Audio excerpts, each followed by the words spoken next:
Good morning, guys. Good morning. Good morning. Very good morning. Very good morning to you all. Can you guys hear me? Yes. Okay. Yes, Trying sir. on. Oh, let's start.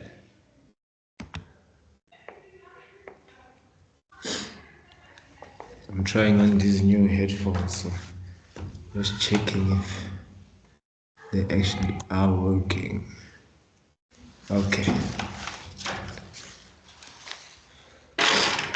How are you guys doing today? I see you have 9 already. Mr. Sim, how are you, sir?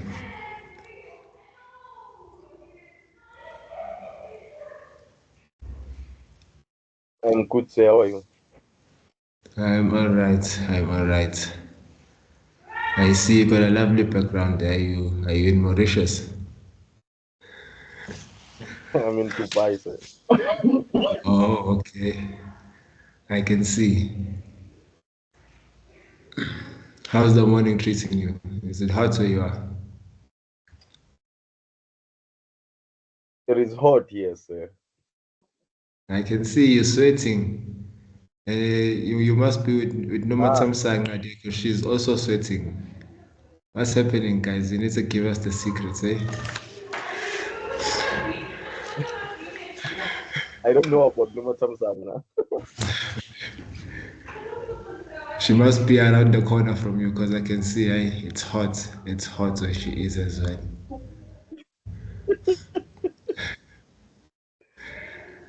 Noma Samsung, how are you? I'm tired, sir. I'm tired. How can you? It's only Tuesday. It's Yeah, only Tuesday. I was busy with something last night, so I slept late. Oh, you're already doing the modules. You finished with the course already. Wonderful. Wonderful. How are you, ma'am? You good? Yes, I'm fine, thanks. All right, ma'am. Mr. JJ, Good morning, sir. how are you, sir? It is very cold here. How come, sir? I can see a bead of sweat dropping from your forehead. No, I am cold. You cold, eh? Anti Yes, oil. Anti yes. oil. We're in the middle of winter now. It's bad, guys. It's very Mm. bad. How are you today? You good? Mm. Besides being cold. I am very good. I look through the guide Yes. and formative assignments, but I didn't do them. Just wanna just look through them and make small notes. Good stuff. Good stuff. Okay, let's see Miss Agobile. There I see it's winter all the way. You must be in the North Pole or something. I never knew it's bad. I can see it's very bad. How are you, ma'am? I'm good, said you. I'm good. I'm good as well. Ma? I can see you put on your whole wardrobe today. Just decided no, I need to put everything on for this winter, eh? Yes. All right, ma'am. Mr. Lucky,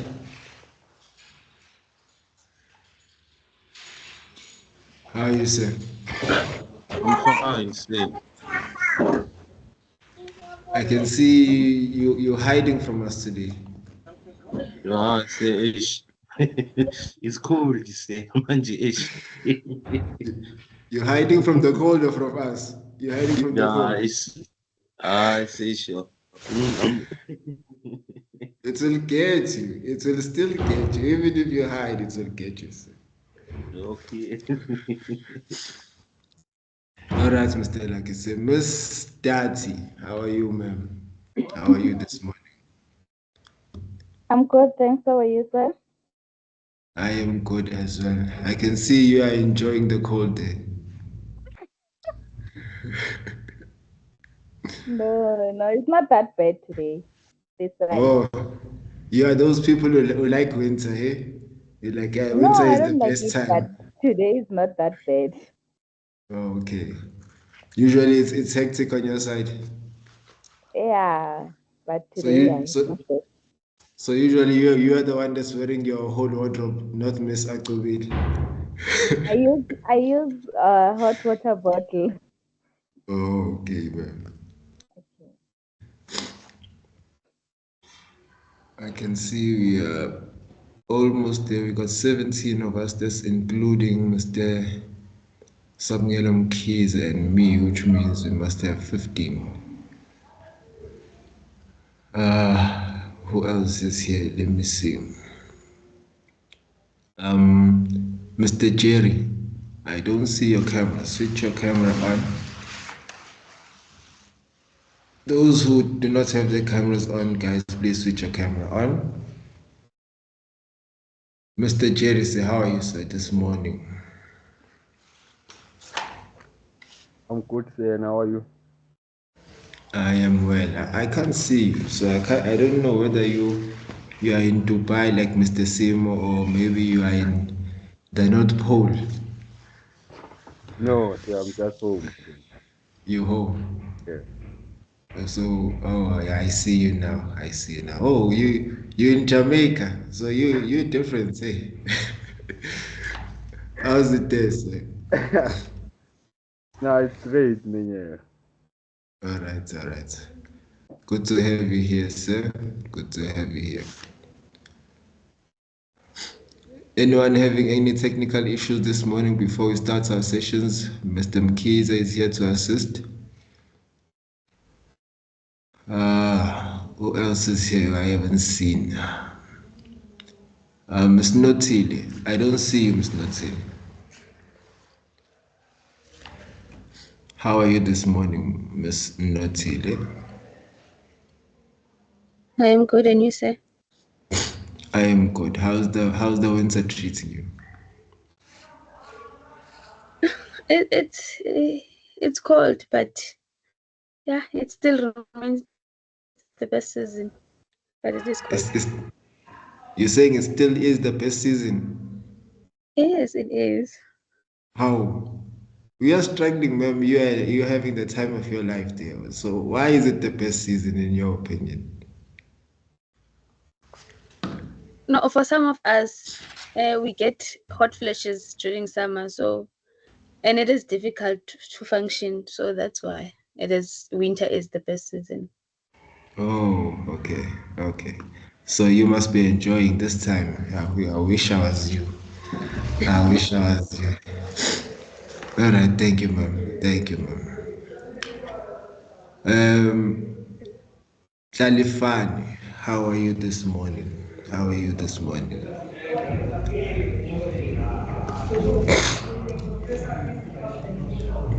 Talifani, are you there?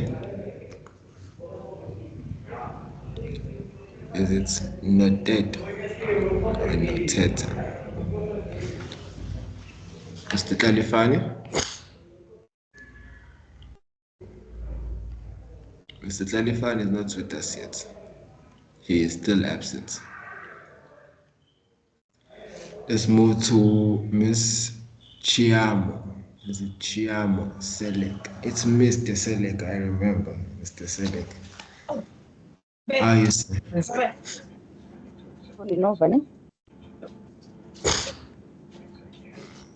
How are you, Mr. Selek?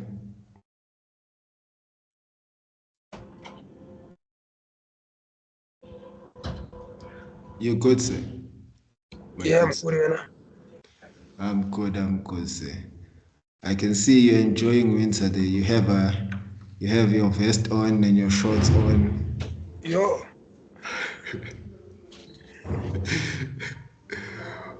You put on your whole wardrobe today, sir. You're feeling I it don't that side. give us a. It's very cold. Yeah. And let's push through this one, gents. Let's push through this winter. Very soon we'll be in spring and enjoying summer. All right, thank you, sir. Thank you, sir.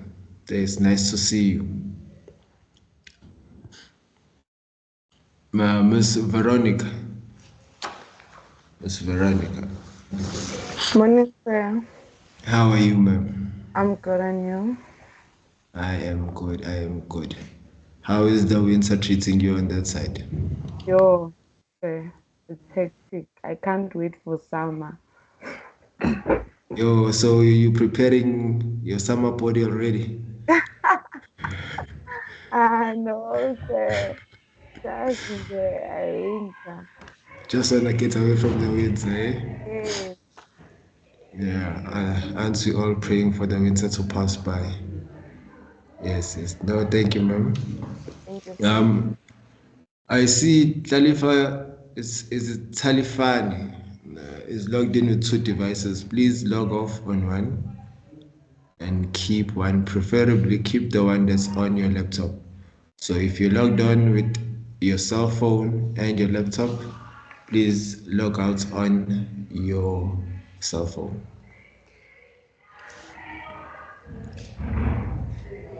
And if you logged in on two apps on the same device, log off on your Google and keep your Teams app logged in. Okay. I see we have a hand raised, or was it me just seeing things?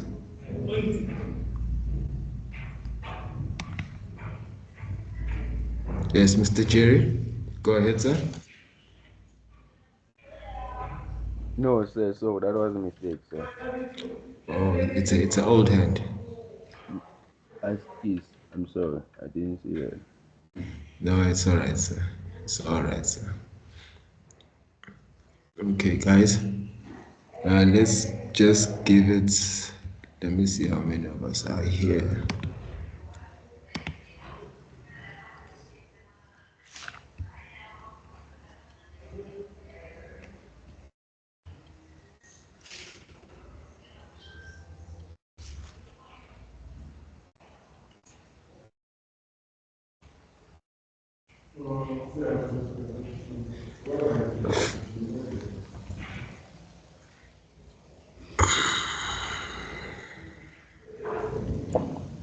Okay, we still have 18 of us here, including me and Mr. Mkiza, so we have 16. We still need, still are waiting for four more of our colleagues to join us. So let's just give it till 20 past, and then we'll start our sessions. In the meantime, we can just go through a few things.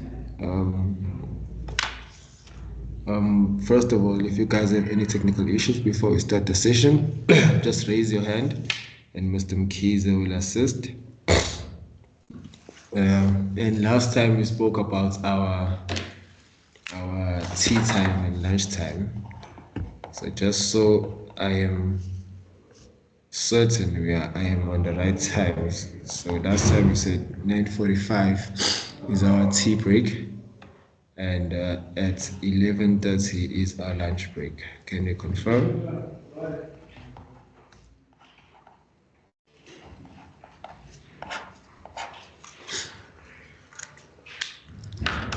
Do I have those times right? Is it 9:45 or 9:15 for our tea? Do you guys still remember? 9:45. 9:45. Okay. 11:30 is the right time for our lunch.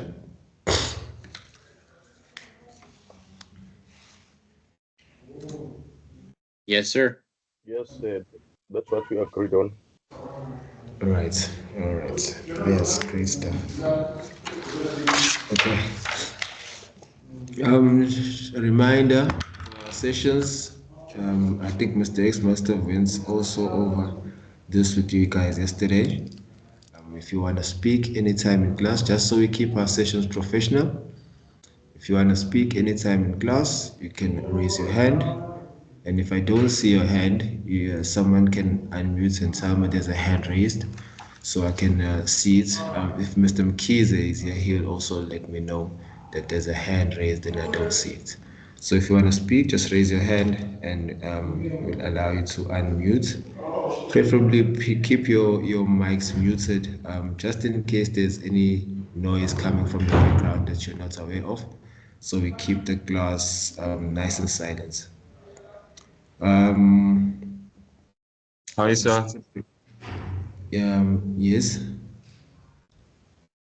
Mr. Njabulo. Oh, sir, I'm late. I had a bit of network issue, sir. I'm late. I can even see now your audio is not fully clear. So, are you fine now, though?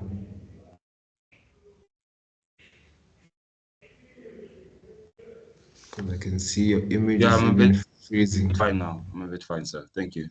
Okay. So you missed the morning pass to the class session.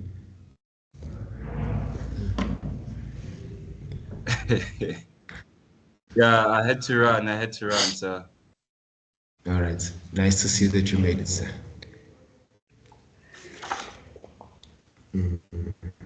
Okay.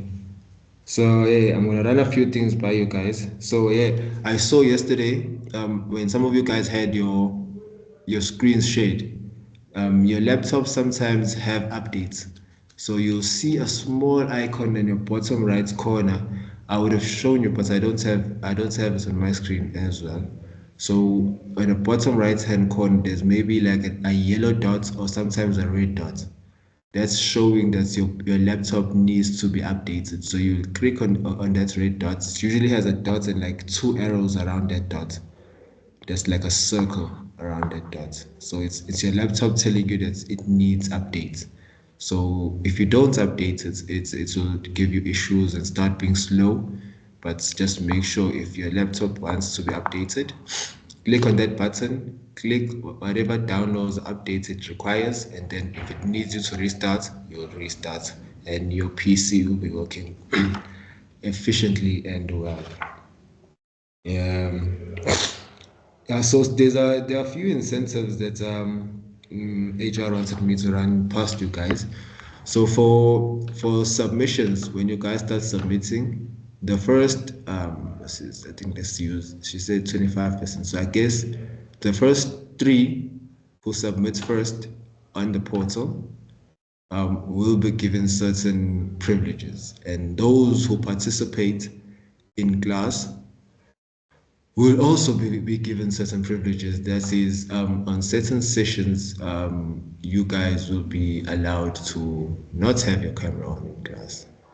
So this is a message from HR. If you are participating and you are submitting on time, so let's say the first three, hey, I can see you guys are happy with that side, eh? The first three to submit on the session, and those I think two, so it's 25%, so it's five in maximum. Three that submit first, and two that are the most participative in class will on certain days, I don't know whether it's on Thursday, have their cameras off for the whole session, and they can just dance in the background, usually like how Mr. Jawulo does when his camera is off. He dances while we are here in the session while he's listening to us. Okay, guys. So yeah, participate. There's something for Sir, you. is my You camera still off? Sorry? No, we can see you. Is We my can camera see okay? you. It's okay. I was just pulling your leg there, so it's okay. Okay. Yes, yes. I know Mr. Jerry also dances when his camera is off. I know. I can see him. I can see. He's got that. I'm a piano speaker there in the back. Yes. So yes, take note of that, guys. If you participate in class, there'll be something for you. If you submit first, there'll also be those certain privileges for you guys. So I know those you guys will be happy with. Yeah. So I think it's almost time for us to start our session.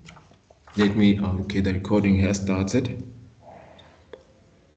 Any questions for me? Any questions before I start the sessions? Anything that you have in mind that you want us to go through before we start?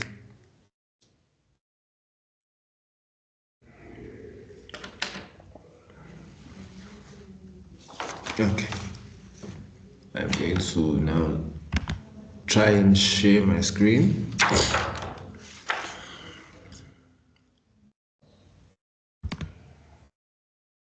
Let me see here.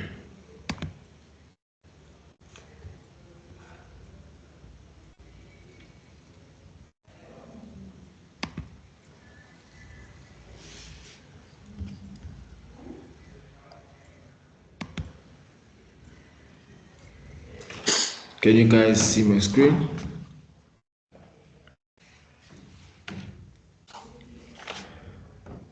Let's confirm if you can see my sessions. Yeah, See. Yes, sir. Okay. Lovely stuff, lovely stuff. So if at any point, guys, you start maybe my connection starts failing me, and you can't hear me, or maybe I'm glitching and you're struggling to hear me, just unmute because I can't see you guys. I'm seeing what you're seeing, which is the slides, and you let me know that you can't hear me, so maybe I can rejoin the session or restart my connection.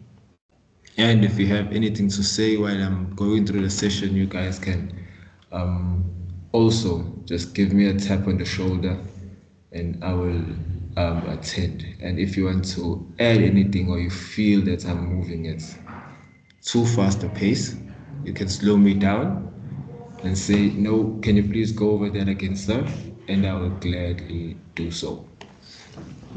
Yes, guys. So I'm just gonna give you a brief summary of the module that you're gonna go through now. So it's Skills Program 1, Communication Level 3.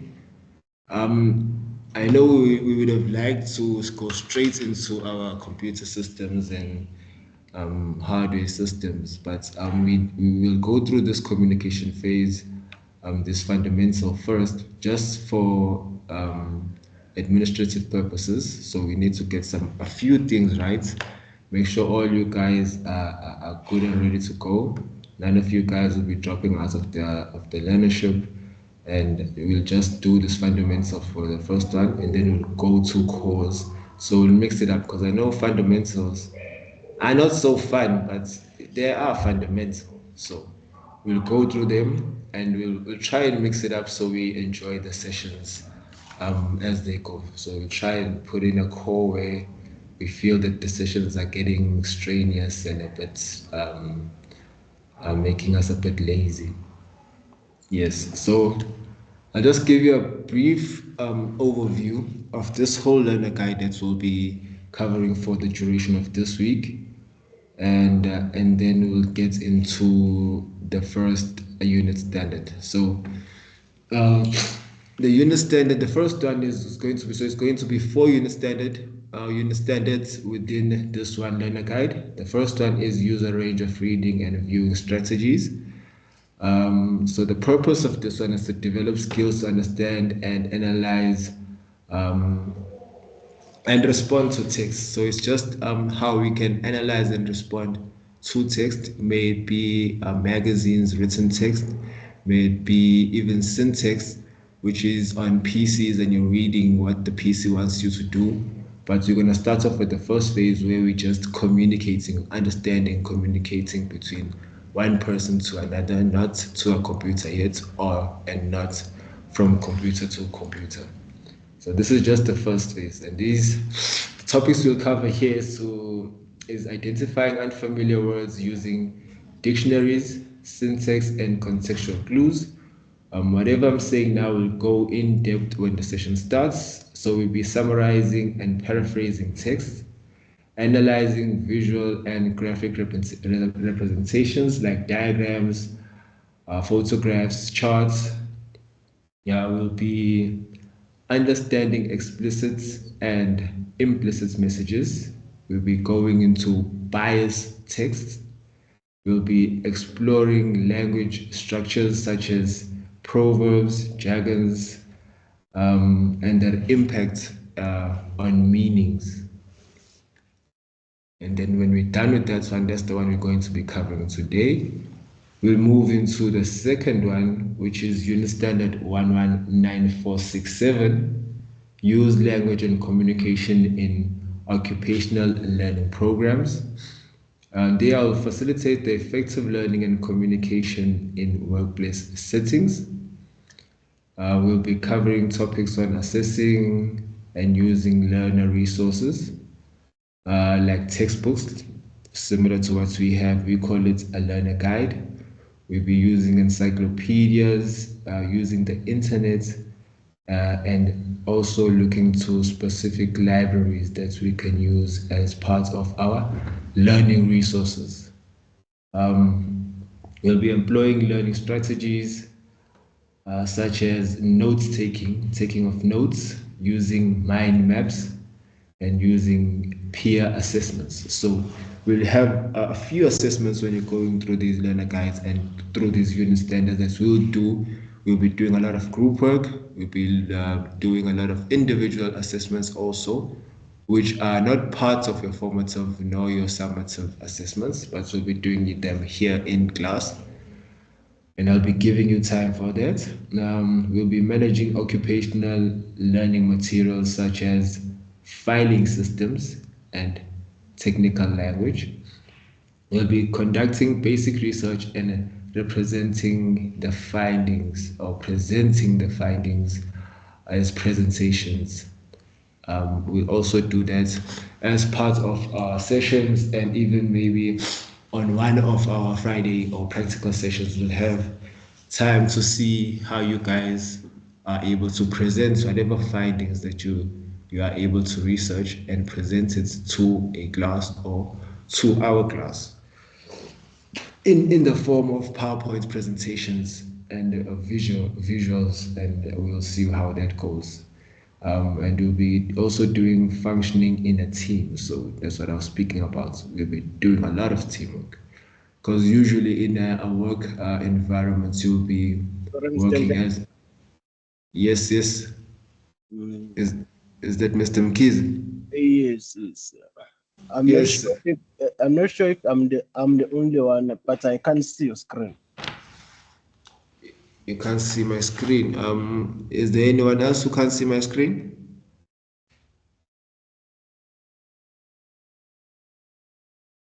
Yes, can see. Yes.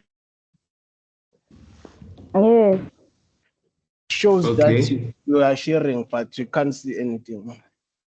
Can't see anything. Yes, yes. Now I can see your screen. Now you can see it. Yes. Oh yeah, it's better now. Yeah, we can see. Say, I can see it perfectly. I can't see your screen. Okay.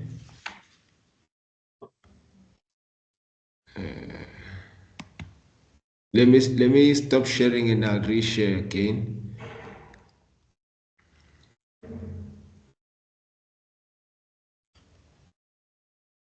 Okay, let me just share, because I had shared a window. Let me just share my entire screen. And let's see how that goes. Is this Zippo? Zippo. Can you please turn on your camera?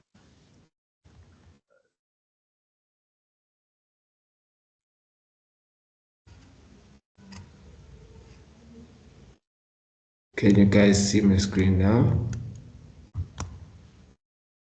Yes, sir. Yeah, we can. Session 1, Learning Unit 1. Yes, yes. That's the one. That's the one. Okay, so just going through the overview of the whole learner guide, and we were on the unit, second unit standard that we'll cover in the process of this learner guide. So we spoke about functioning in a team. Yes, yes. So it helps. We will have roles in your team. So we'll create teams, preferably a team of 5 in a group. So we have 4 groups, and then you will have your team leader or group leader, and you will then have a scribe maybe in your team, someone who will present that you will select or you rotate. So such things we'll be discussing them in this module. Conflict management within the team. You see people pulling each other's hair during group work. People are crying. So we'll discuss how we handle conflict management within a team, and also our negotiation skills within that team. And then after that's number two, that's the second unit standard we will cover. And then we'll go to the third unit standard. It's yes. I can't see your screen since it's jammed here. Since it's jammed there. Okay, let me see. And also on my side, I can see only section 1, learning unit 1. Yes, that okay. You can't see user range of reading and or viewing strategies. Oh, you are still there? Yeah, I can Yes, see that. I'm still there. I'm just giving the overview, guys. So don't panic. I'm still just on this first page. I'm gonna give an overview of the whole learner guide, and then we'll go into this specific unit standard for today. So there are 4 unit standards that are within this one learner guide. It's divided into 4 parts in this one learner guide. So I'm just going through what these 4 parts are, and then we'll start with the first part. So session 1, learning unit 1, is the first part of the 4. So yeah, so you are okay. If you're seeing this page, this gray page with an open book, you are on the right page. You are on the right page. You are with us. Okay, so on the third one, we're going to be within the same learner guide. It's unit standard 119465. So if you've gone through the learner guide, or if you will go through it, which you will see this unit standard I'm speaking about. You will see the titles that I'm speaking about. And this, what I'm giving you now, is just to help you understand what we will be going through, and it breaks it down into a summary that you can it can be easier to digest. So it's going to be, the third one would be write, present, sign text for a range of communicative contexts. So there we will develop writing skills for business and professional contexts.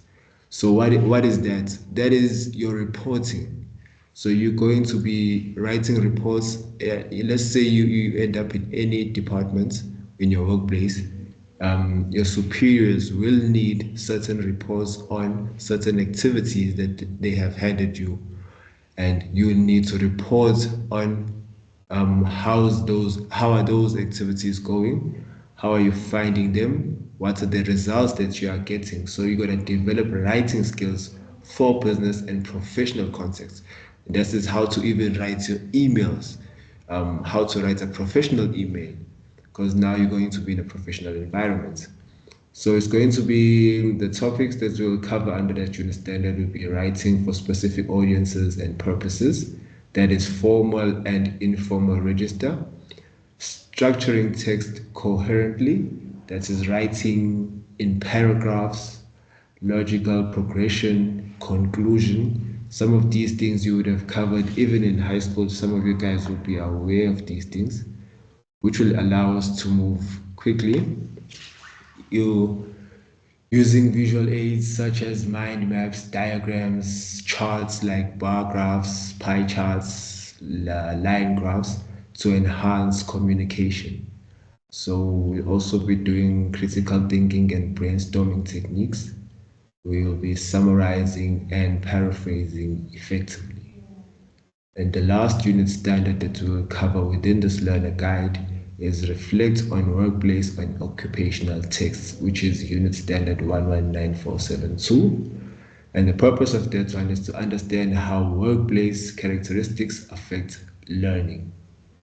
Okay, so there you'll be identifying sector-specific workplace features such as communication channels and technological resources. When you're speaking about communication channels, it's the way you communicate within a department. It might be from you to your superior and to the superior above him, using emails, using fax, using even presentations to those people. discussing multilingual needs and their impact on learning. Yes, yes. As you know, we have different languages within South Africa. Many of these languages you will find in the workplace. You find even in our office here, we have Zulu people, Zulu speaking people, we have Tswana speaking people, we have Pedi speaking people, and Venda speaking people, but we all work in the same environment. So there are different cultural backgrounds, but we come together and we are able to find a common manner or a single manner of communication that we all understand. And theoretically, we all subconsciously abide by during the time we are here in our work environments. So we'll be going over such things, comparing different organizational types like governments, private sectors, and small businesses. So these are the things that we'll cover in the last unit standard within this learner guide. So the themes that's the key themes in this learner guide is communication skills. So we're going to emphasize on reading, writing, listening, and speaking tailored to occupational needs. So we're going to get chance to read here in class during this session even. Gonna get a chance to read. We all rotate, so we get familiar with this language. It's a foreign language to all of us. English is a foreign language to all of us. So we need to attain the skill of being able to communicate with others and also be able to read text and be able to understand text and get information from these texts that we are able to read. We also hear the key themes, as I said, communication skills, critical thinking, strategies for analyzing text, solving problems, and making informed decisions. This is critical thinking. We're going to learn this in this learner guide. Teamwork and collaboration, techniques for effective participation in group learning and workplace teams, practical application, use of visual aids, research, and real-world examples to reinforce learning, using our exercises that we will have during this session and the other sessions going forward. Okay, so this learner guide is just to provide a comprehensive framework for developing communication competencies essential for technical support roles. It combines theoretical knowledge with practical exercises to ensure learners can apply their skills in diverse occupational and learning environments. Yes, guys. So that's just an overview of this whole learner guide, but specifically now going into our unit standard that we'll be covering today, which is use a range of reading and viewing strategies to understand the literal meaning of specific texts. So there we're just going to be understanding literal meanings, strategies, ambiguous words, summarizing. So identifying unfamiliar words using syntax. We'll explain all of these terms that you might not understand, such as syntax, word attack, skills, and contextual clues. We'll be going through those and explaining what they mean and how we use them to our benefit. Ambiguous words, testing multiple meanings in context. Those are ambiguous words, words that can have multiple meanings depending on the context. Summarizing, which is separating main ideas from supporting evidence, and paraphrasing. So we'll be summarizing as well. We'll also be doing some visual and graphic presentations, recognizing the purpose of visuals in diagrams, photographs, pie charts, bar graphs, in text. So analyzing how visual features impact the meaning. So just as I am now, I have taken a learner guide, which is text, and I've put it in a visual and graphic presentation. So this is a visual and graphic presentation, and you can see it has a different impact as if I would be now actually opening your learner guide and displaying it here, or you having the learner guide in front of you. So now, as it now is presented in a visual and graphic representation, it stimulates you differently. allows you to now think in a different manner and see the words in a different light, which can arouse you to a certain effect. We'll also be doing some text analysis, distinguishing clearly stated facts from hints and information. I said we'll be doing going into bias and reliability, identifying resources, discussing potential bias, and evaluating text reliability. We'll be doing language structures and features, which is punctuation marks, diction. We'll be going into humor, what humor means. We'll be going into irony and hyperboles. So these are the things we'll be going through within this unit standard that we're going to start today. So we're going to be trying to understand figurative language and its effects, how word choice and punctuation clarify meaning, critical thinking and responses, responding to text appropriately based on context, and exploring how language structures influence readers. So this is the tone in which you write your text or which you present your text and your word choices. And then we'll have, of course, the exercises, and then we'll have some group activities which you guys will enjoy.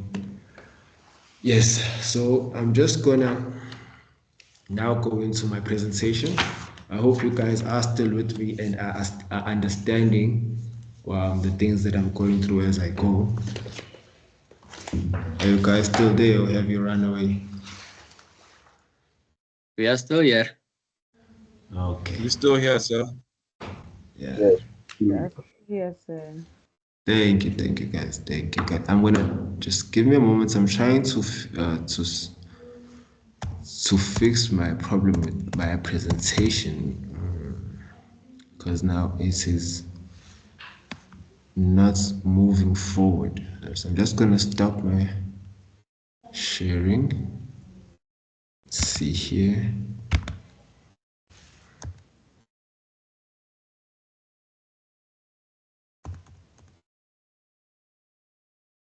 I'm not sharing, it's working fine.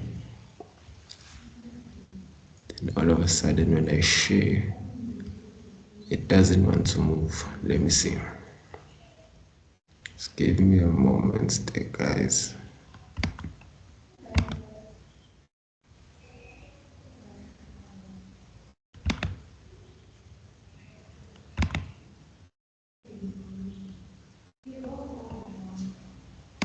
Okay, let me see.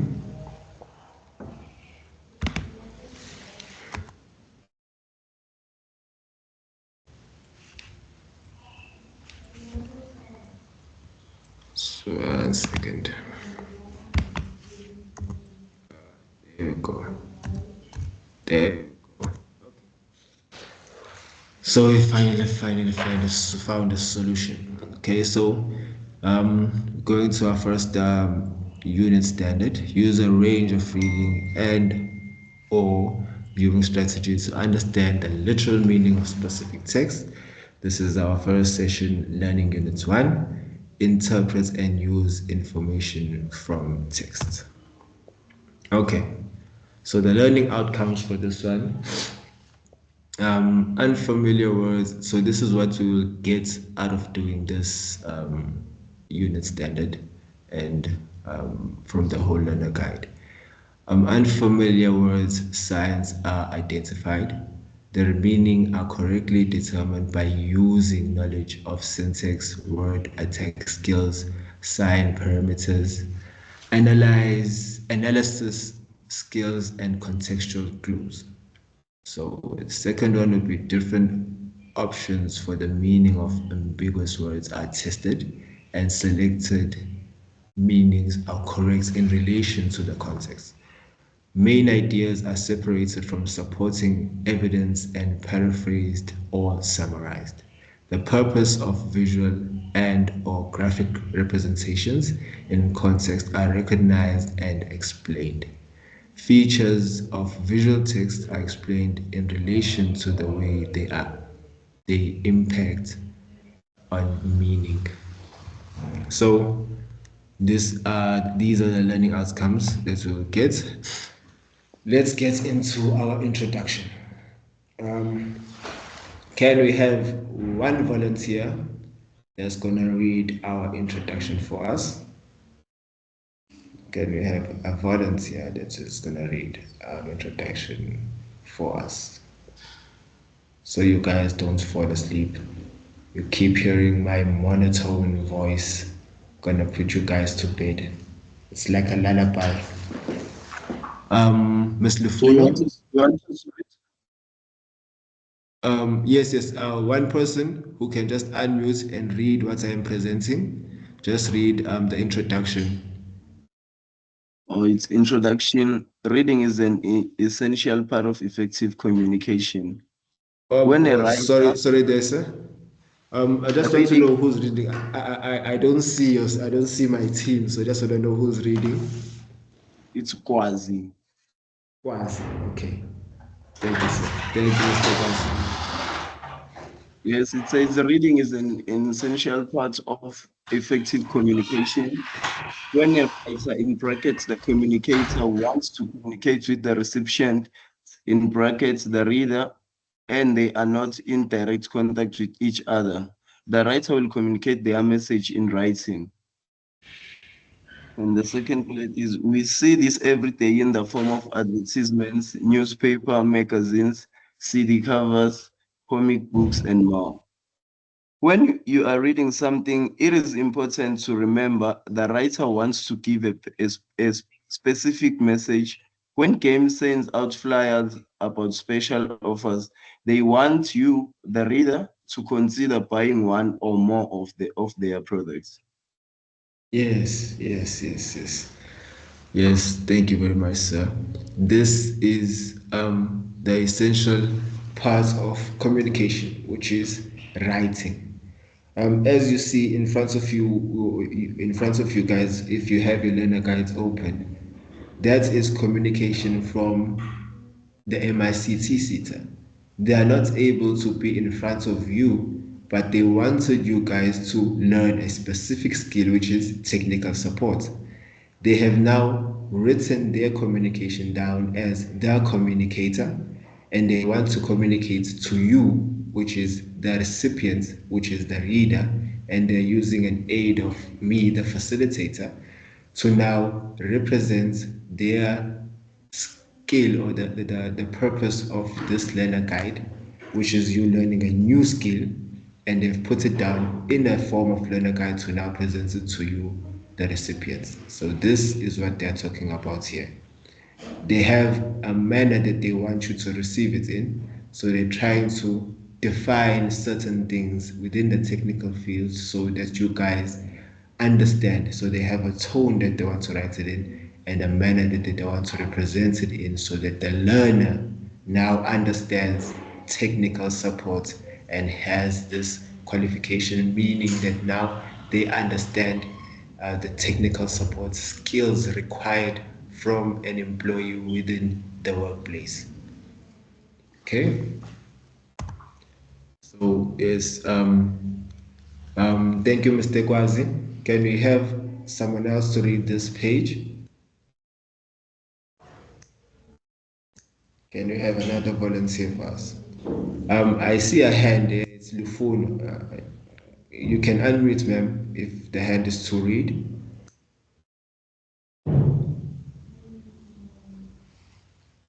Miss Lufuno. All forms of I'm struggling to hear you, ma'am. Can you speak closer to your mic, please? Can you hear me now, sir? I can hear you, but you're just a bit far from the mic. Can you just closer or just a bit louder? Okay.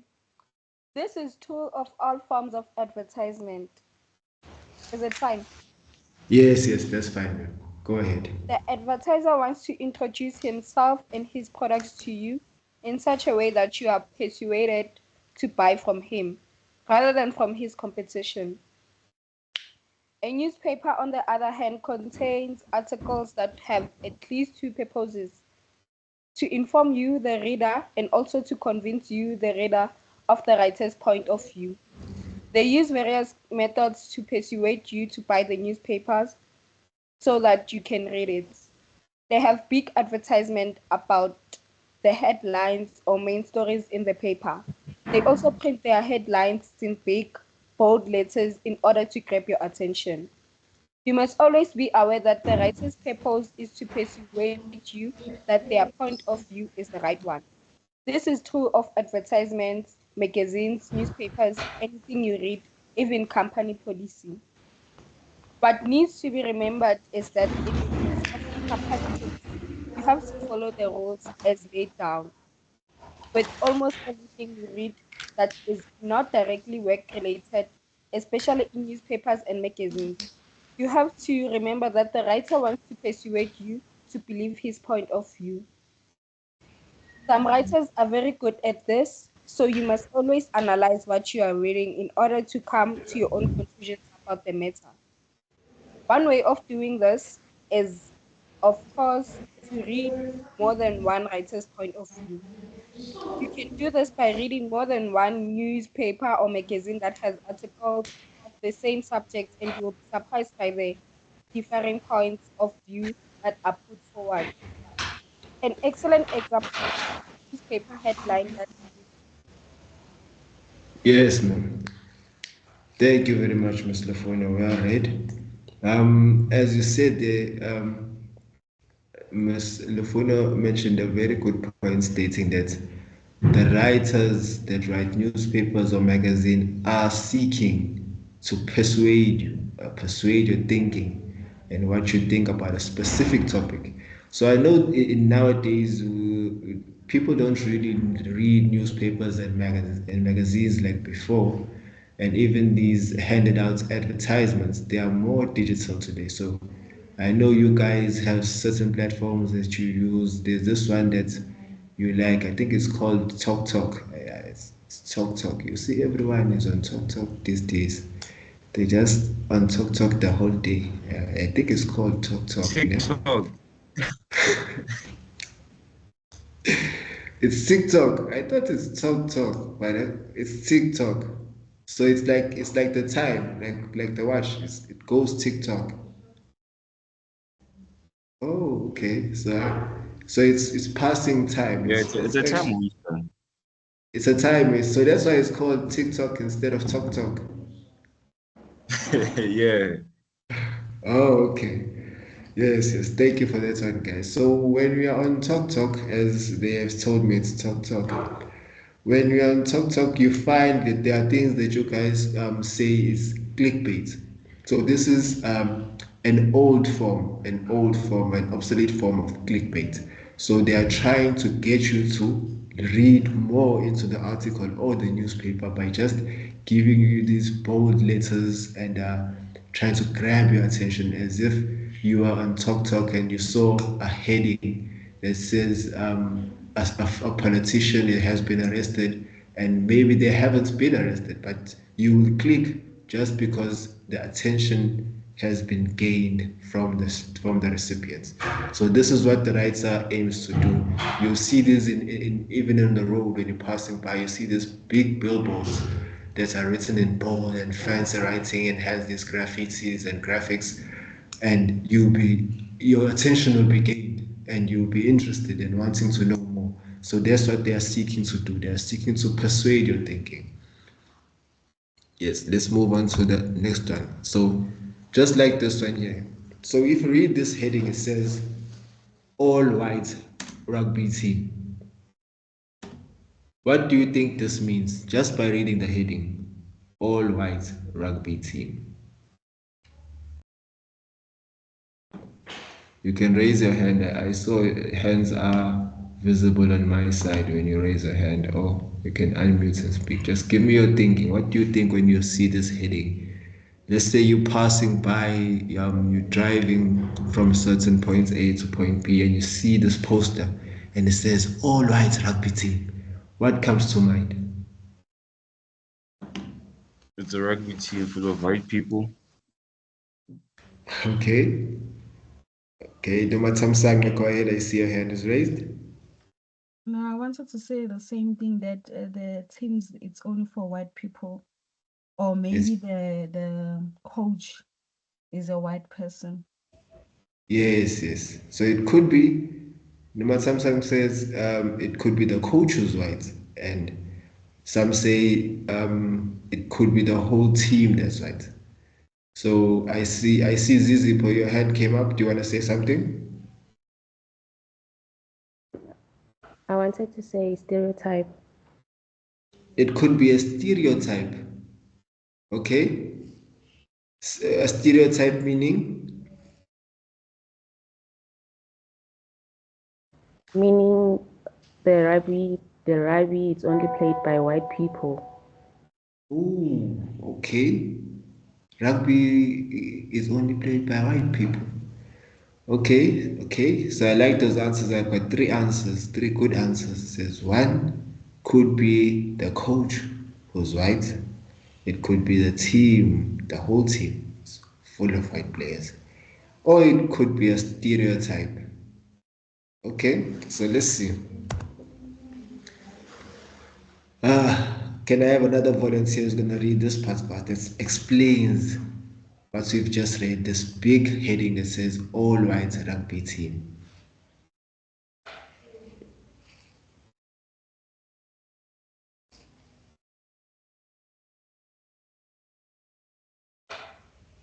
Who wants to give it a try? Who wants to give it a try?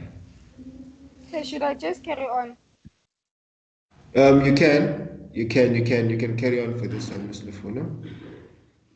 Okay, all white rugby team. This could mean that the Springbok rugby team was chosen with only white players. It could also mean that the coach, Jake White, has the right to put together the team without interference from the rugby administrators. It could also be a humorous player with words in order to grab your attention. All This right. means that. Should I carry on? Yes, carry on, ma'am. This means that whenever you read something, you have to be able to analyze that what you are reading. You also have to be able to read between the lines when things are not stated directly but only hinted at. If we Can you look, stop there, Miss Lufuna? okay, so Yeah, just pause for a moment. There's so much information you're going through. It says there, this means that whatever you read, or whenever you read something, you have to be able to analyze what you are reading. You also have to be able to read between the lines in open and closed inverted commas. What do they mean by read between the lines? Can I get an idea? What comes to mind when you see, and someone says you need to be able to read between the lines? What do they mean?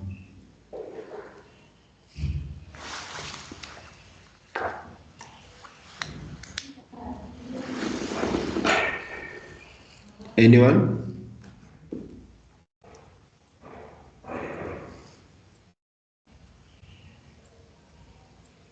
It's a pity now because it's a presentation and I've not written on an A4 paper. Maybe it means when you write on an A4 paper that has lines, does it mean that? So if I write a passage or on an A4 paper that has lines, that means that when I read that passage, I'm reading in between those lines. Go ahead. I hear someone.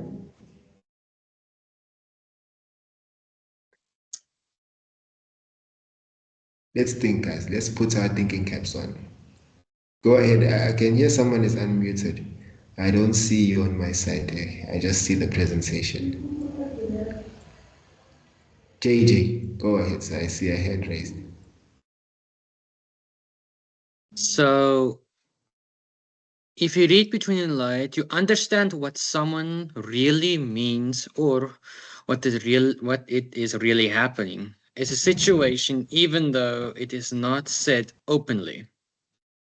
Okay. Okay. So it's something that is not said openly. Okay. I will take that. I'll take that. Thank you, Mr. JJ. Mr. Jerry, I also saw your hand was raised.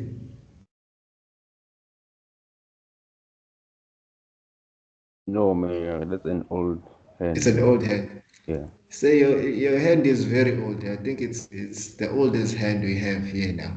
Can you can you try and put it down? Can you try because it keeps popping up. It keeps popping. I saw Mr. Simo had a hand raised. Where do you wanna go? And after Simo we have Lifuno.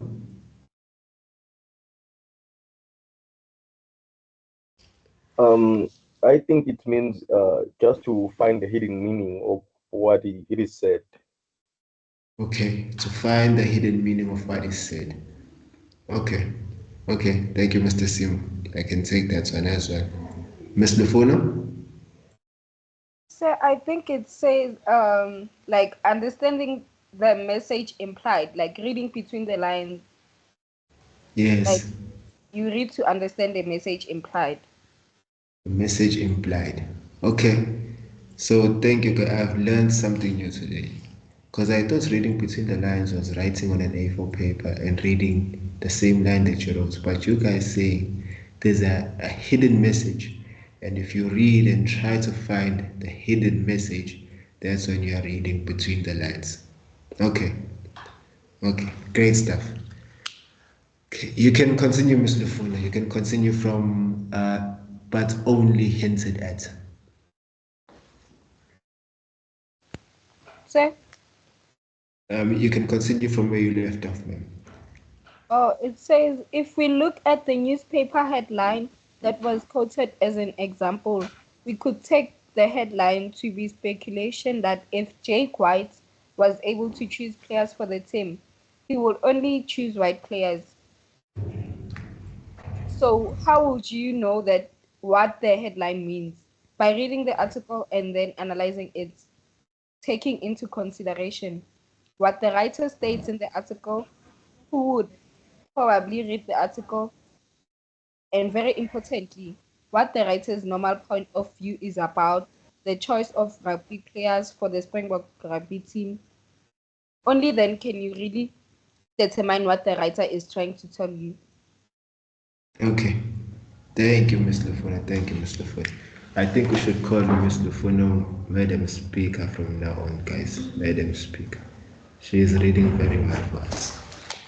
Thank you for that one, ma'am. So, yes, it's saying here, so in order to really find out what the writer is trying to the points of view that they're trying to make us see, you'd have uh, to read the whole article and then try and determine their target markets, who they're writing the article for, and from those information try and see the writer's point of view. So try and see what that title all white rugby team really means and come to a conclusion that no, this actually means this from these three that you guys chose, this actually is the right one from reading the actual article. Okay, so let's move. So in reading, you will find whether you are reading a magazine, a newspaper, an article, and even on that favorite app you guys have told me about, which is TalkTalk, you find words that you are not familiar with. So when you find a word that you don't understand and that you are not familiar with, what do you do? What do you guys do? You're reading, you're busy reading, it's a nice passage, and you find there's this one word that you've never seen it before. No matter sound. Go ahead, man.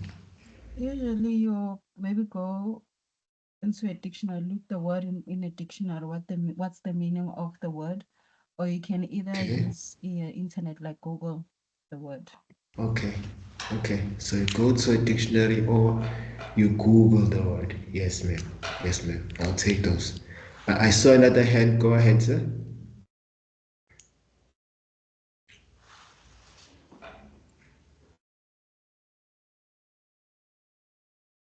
Any other ideas? So it's Google or the dictionary. Jabulo. Go ahead, sir. I think, sir, I think Go sometimes you have ahead. to search for like a similar word and substitute the word to understand. Can you hear me? Yes, yes. I'm saying sometimes when you see an unfamiliar word, maybe you use like a synonym for it to get like a similar meaning that's more simpler. Then you can read the passage as it is and understand it further. Oh, nice. Great answer, sir. I think, but between you and me, I think there's a delay from my end to your end. Can I, when I say one, please say one back. One? One. Yeah, there is a delay. Two? Two. Okay, I think it's just an internet issue. Could be the bandwidth, but it's all right. I do hear you, although we'll have to accommodate that delay. But great answer, sir. Great answer. He said, one, there was an answer that said we go to the dictionary or Google, and then Mr. Njabula said you find a similar word. He used a synonym. Find a similar word that you can replace that word to, um, and then you can use that simpler word to now understand the passage. So those would be the perfect steps because I think in order to replace the word and find a synonym, you need to understand what the word actually means. So we start with Googling or dictionary and then understand the word and then get a simpler word, replace the hard word, and now be able to understand the whole passage. Love this stuff. Love this stuff. Okay. Okay, say I'll just go through these few ones myself. It says whenever we read something, we are bound to come across words that we don't understand or don't know. There are many methods of determining the meaning of the words. We can look up the meaning in a dictionary or thesaurus. Yes, they've mentioned that. We can use word attack skills. Anyone has an idea what word attack is or word attack skills are?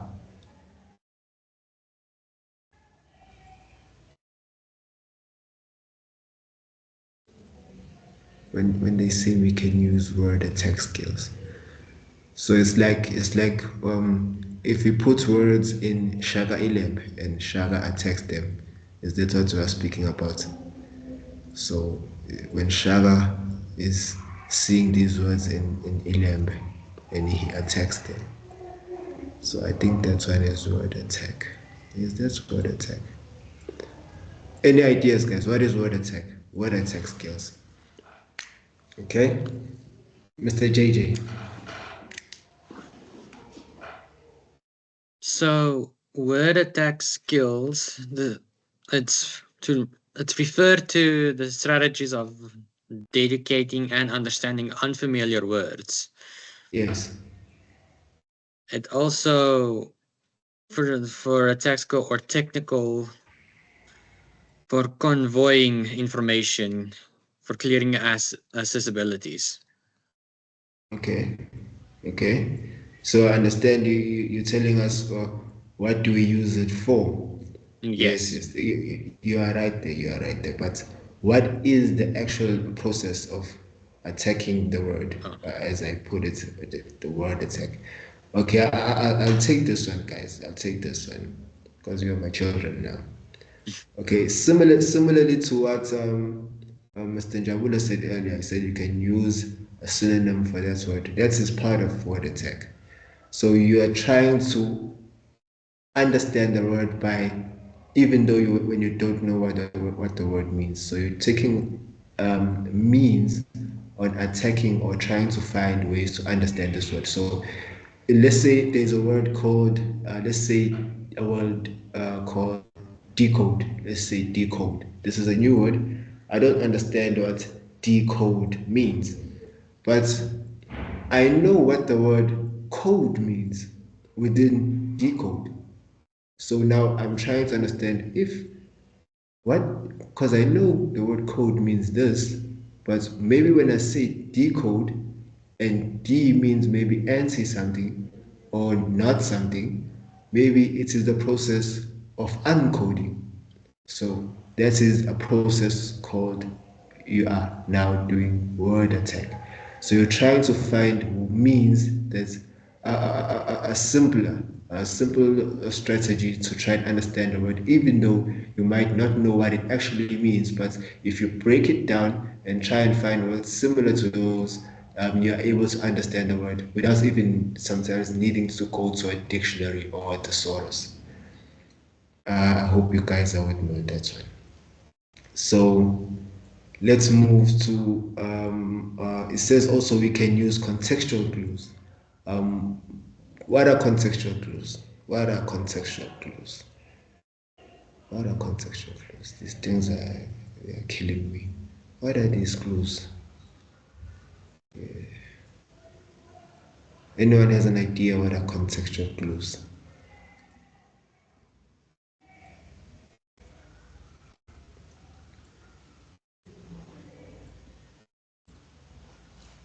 Give me a hand. Give me a hand. Just give it a go, guys.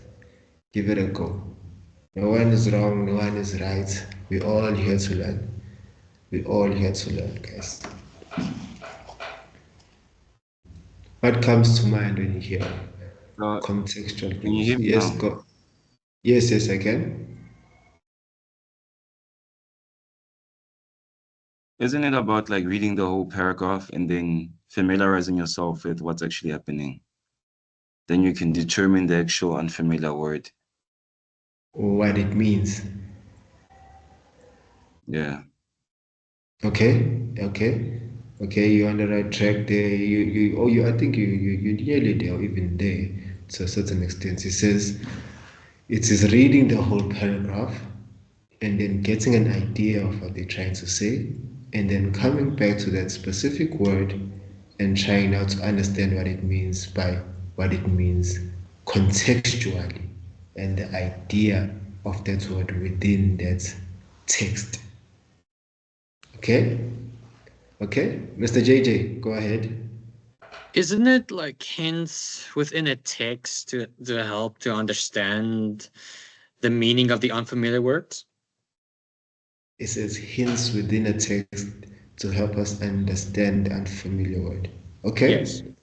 Yes. Yes. So you guys, both of you guys are right. Both of you guys are right. That is what it means. So clues, yes. Mr. JJ did a quick one on us. He said he just took clues and just turned it into hints. So it is hints that are within a familiar text. You see, you guys are very clever. You just did a word attack on the actual word, which is contextual clues. So just broke it down and then were able to understand what it means.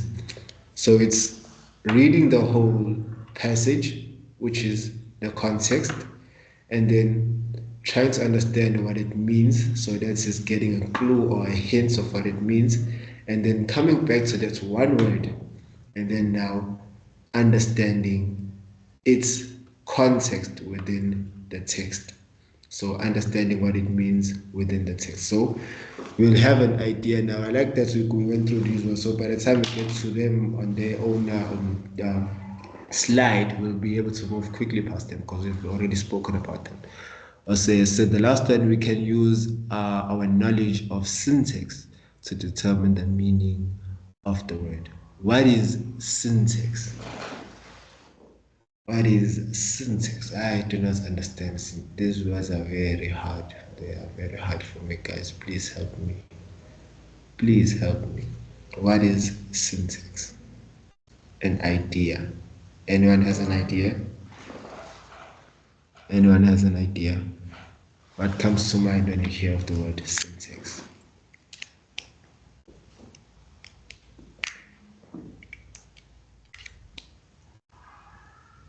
Just waiting to see a hand pop up. Just a hand, just come up. Okay, I'll give you guys some time to think about it, and then we'll move on to the next slide because we're gonna come across this word again in a few slides. Just a few slides, we'll come across this word again. So let's get on. Let's get on. Let's move to the next slide. Oh, I thought it was a few slides away. Just the next slide. Syntax. What does this word mean? Sir, Yes, sir. can I try? Please try, sir. Or syntax refers us to the rules and structure of language. Okay. Weights Okay. order the arrangement of weights in a sentence. Okay, the arrangement of words in a sentence. Yes. Okay. Okay, thank you very much, sir. He says it is the structure of the sentence, the way the words are placed within that sentence. Okay, very interesting. Let's see if he's right. Let's see if he's right. Okay, Mr. JJ, go ahead. The arrangement to words, to phrase, and to arrange the words to find in the sentences to make it Okay. sound more meaningful. Okay, to arrange the word in a sentence to make the sentence sound more meaningful. Okay? Okay? I will take those. I will take those, guys. Let's see if these two gentlemen are on the right track. Okay. It says a set of rules for the formation of sentences. We all know that each sentence should have nouns, verbs, and so on, like adjectives, proverbs, such things, and that they should be in the correct order. Oh, so you'll hit it bang on the head, bang on the head. These two gentlemen were on the dot, on the dot. Says if we do not quote them in the correct order, we can actually change the meaning of the sentence. So if you do not arrange them in the correct order, it might actually change what they're trying to say. See, it says here, if you say, my husband and I have been nearly married for 2 years, what does that mean? My husband and I have been nearly married for 2 years. Who can rephrase that for us, please? Just rephrase this. What does he mean when he says, what does she mean? I think it's a she, it's my husband. My husband and I have been nearly married. I think this one was written by Mrs. Zizipo. She said this one. She wrote this one for us. She said, my husband and I have been nearly married for 2 years. Does this mean they were married for 2 years? Nomatam Sangla, help us out. I'm not sure, but can I try? Please do. I think it means that they are not married, they are not yet married, but they have been in a relationship like for 2 years. I think so. Okay. Ms. Nomatam Sangla says they are not yet married. That is Mrs. Zizipo and her husband. They are not yet married, but she's calling him her husband, but says it's not yet married for 2 years, but they are in a relationship. Mr. JJ, go ahead. I would say that they, like what you said, they are in a relationship, but not Yes. yet married. But she feels like he is her husband. So Okay. So indicates that they've been so long in a relationship. She feels that her man is a husband material. okay. So she is referring now to his material. Yes. So they've okay. Okay, thank you, Mr. JJ. Mr. Njabula, I saw a hand.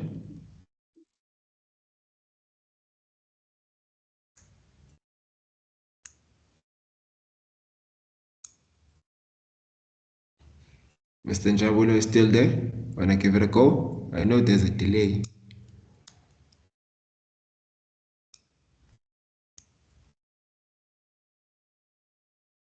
Mr. Simo, go ahead.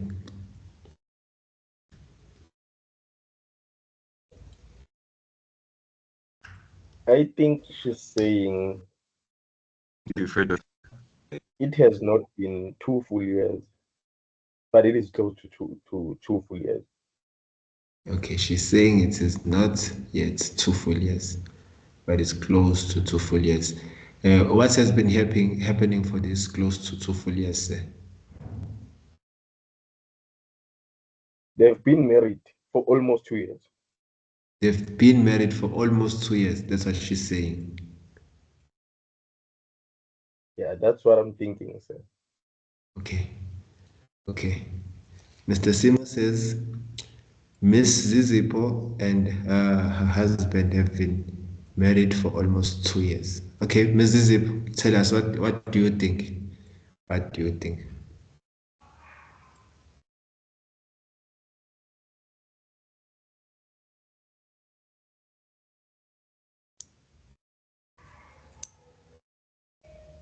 Go ahead, Ms. Zipo.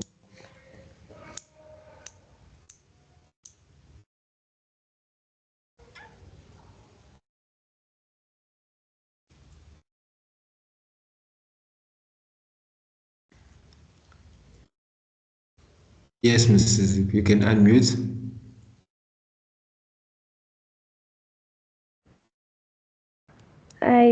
I think my husband and I have been married means they've been married for 2 years. It's just the set of words that I have been applied by the word nearly. Okay. So I think they've been married for the past 2 years. It's just the scientific rule that it's applied. Okay, so thank you, Mrs. Zip. Thank you, Mrs. Zip. She says it's just a syntax that's been applied. She says they've been married for 2 years, but the nearly is throwing us off, she says. I hope I'm quoting her right. And you guys were here to hear me, to hear as I also heard. Okay, so you guys are cut right down the middle. So let's see if we carry on. What's okay? Let's go to the next one. Okay. So here now, it says, if I say my husband and I have been married for nearly 2 years, what does this mean now? Does it also mean we've been married for 2 years? Or does it mean we've been in a relationship but not married? But we still call him my husband. Notile, go ahead.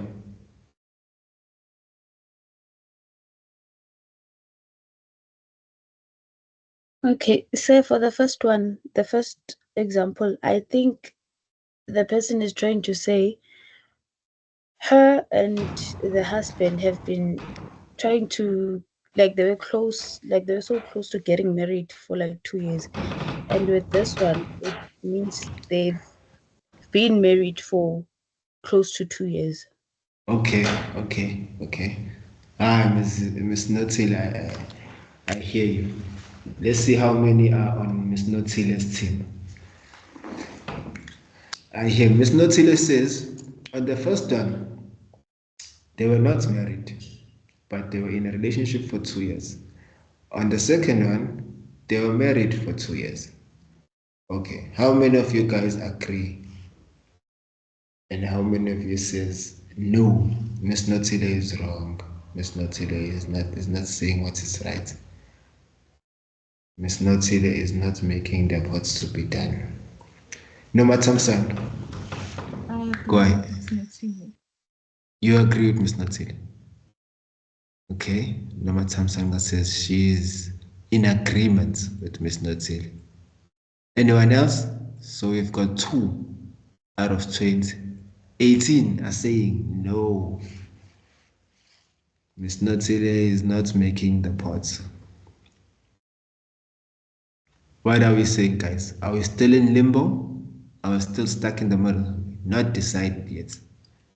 What are we saying? What are we saying? First one or second one? Second one says, my husband and I have been married for nearly 2 years. First one says, My husband and I have been nearly married for 2 years. Which one is it, guys? Do we agree? And we move on? Or is it we don't agree and we discuss so we can agree and you can come to a consensus?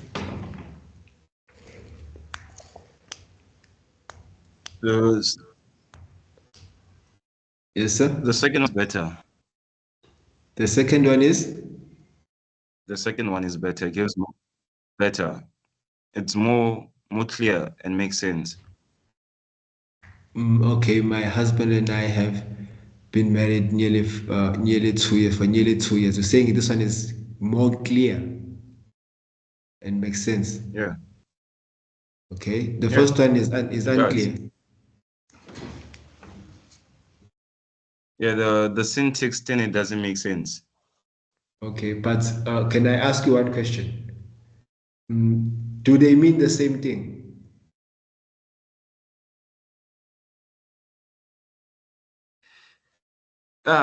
It's tricky, but I don't think so. Okay. But I can't justify why. Why? Yeah. Okay. Thank you, sir. Thank you for your honesty. Okay. Maybe we are all stuck in limbo. What I will say is this is an example of syntax. So if you are going through a sentence and there is a misplaced word, one word, and here is just nearly, and the structure of the sentence have been changed. And what you find is the result now changes from what it actually means. It changes to now a different outcome, to something totally different and not what was actually meant or implied by the original sentence. So if we are saying here, the first one, my husband and I have been nearly married for 2 years. This is true. The sentence does have my husband, but there is an error in the structure of the sentence, which now makes the sentence say, my husband and I have been nearly, which means we are not yet married for 2 years, which is a syntax error, because for the mere fact they used my husband means they're trying to allude to the fact that they are married. But because the structure has now changed, it is saying something totally different. It is saying that they are not married, but they are in a relationship for nearly 2 years. That's what this sentence is saying, which is a syntax error.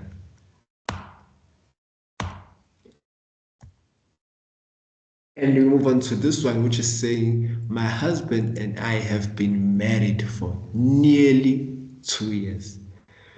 This is the correct structure. As you guys have seen, it makes more sense because it's what is initially intended. My husband and I, hence the word husband means they are married, have been married for nearly 2 years. They have been married, not in a relationship, for 2 years, but they have been husband and wife marriage for nearly 2 years. So I hope you guys are with me. Thank you for those who gave us the idea of the syntax error and the idea of which one was right and which one was wrong. Great stuff. Let's move. We've spoken about contextual clues already, guys. You guys have me with a belter. They say it's a belter. Y'all gave us a lovely response, lovely answers, explaining to us what contextual clues are. Let's just move. I'll read through this part. It says the parts that immediately come before and or after a word or passage and clarifies its meaning. Okay, so the words that come before and after that specific word that you don't understand, that help clarify the passage, okay, and the meaning of that word. Okay, sometimes when you read a piece of writing, there will be words that you don't know the meaning of. Very often, when this happens, you can determine the meaning of the word by looking at the whole sentence. Yes, your guide alluded to this. Below is a quote from a newspaper article in Pretoria News of July 26, 2005, okay, about Orlando Pirates. Okay, let's see what they say here about Orlando Pirates. They say Orlando Pirates will not take part in the future Telkom Charity Cup tournaments. That's unless what club chairman Ivan Koza called a fake voting contest to select the participating teams, opened inverted commas, which in no way resembles reality, closed inverted commas, is abolished. The scathing outburst by the Iron Duke of South African football follows the bizarre omission of the Buccaneers from Saturday's four-team annual extravaganza at FNB Stadium. Okay, so from this passage, are there words that you find you don't understand? Just by reading through or scanning through this passage. And let's see if we can apply our knowledge of now contextual clues and we understand what contextual clues are. So if there's a word that you see in this passage and you don't understand, please raise your hand and tell us that word so we can have our fellow colleagues try and help us understand what that word means by reading contextual clues before and after and reading the whole paragraph and helping us understand that's one word. Or I will choose a word. Going once, going twice, gone. Okay, let me choose one word that I'm struggling to understand. There is a word here it's what is it? It is catering. It's cutting. It is so what is this word? Skating. It's scathing. Okay. Who can hear who here can help me understand this word? It's the something that I don't understand outburst by the Iron Duke. What is that word? What is that? Who can help me understand this word?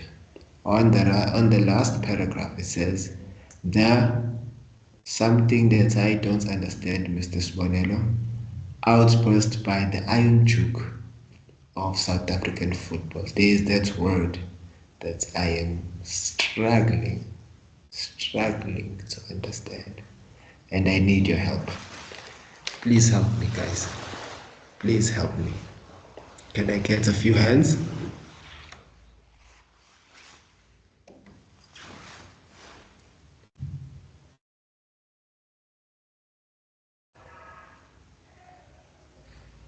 Mr. JJ, go ahead. It resembles anger. It resembles anger. Okay. So if I replace that word with anger, the sentence should make more sense. But Is that well, it's very well. That has different meanings, like obliterate, disapproval. It's something that doesn't agreeable.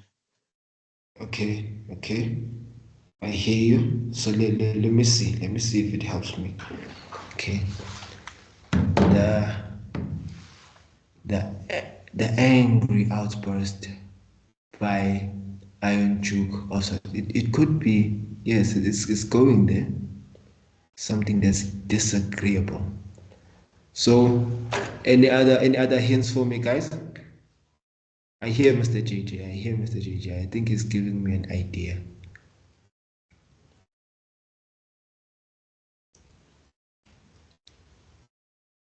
So he says it's a disapproval or some sort of a mid to angry feeling towards someone.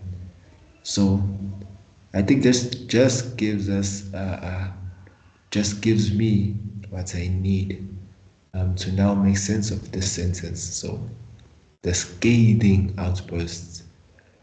So this means the Iron Joke might be a bit angered and does not agree with what is being said or what is being done in this process. So it gives him that feeling. So yes, thank you, Mr. JJ. Any other comments, guys, before we move forward? I know we already spoke about contextual clues. Any other comments for me? Going once, twice, okay? Borrowed words. That's our next night, guys. Borrowed words. I think it's the last one before we have a tea break. You can see some of you guys already shivering, waiting for that hot cup of coffee. Let's go through this last slide, guys, before we go on to our tea break. It says borrowed words. Each language has words that are borrowed from another language. Maybe Zulu borrowing a word from Xhosa, or Xhosa borrowing a word from isiZulu, maybe English borrowing a word from Spanish or Latin, or Afrikaans borrowing a word from Sotho. You guys are here, diverse group. Which words would you say in your language have been borrowed or you think have been borrowed from another language? You're not sure that this word is intended to be in our language. I think this word I've heard it somewhere else in another language, but I also see us using it, so it must be borrowed. Can I get hands and ideas? Which words do you think that these words in your language are not originally from your language, have been borrowed from another language? Let's go, guys. Let's go. 15 minutes to go.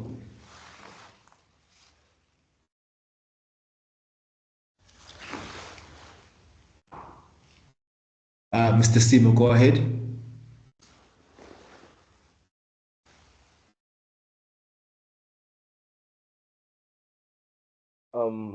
In my language, Zulu, Yes. We call a table itafula. Itafula. I think it's borrowed from Afrikaans language, which is tafel. Okay.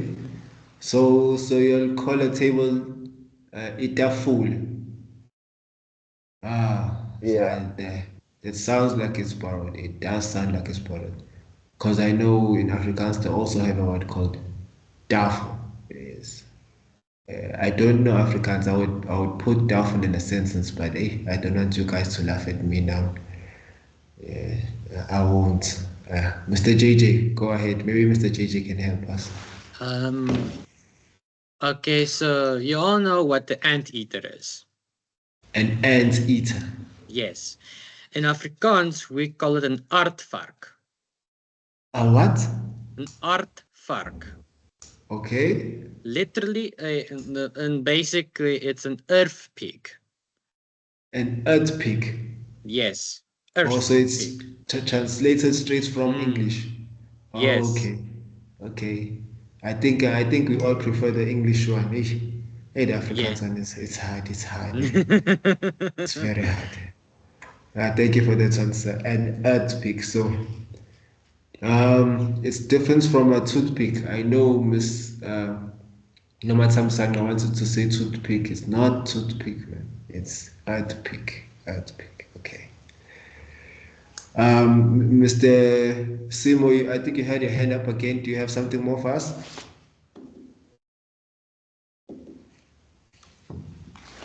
No, sir. Okay. Okay. Thank you for that answer. We've had a translation from Zulu, a borrowed word from Afrikaans. We've had Afrikaans, a borrowed word from English. There are so many languages, guys. There are no Sotho speaking people, Tswana speaking people, Venda speaking people who can give us something.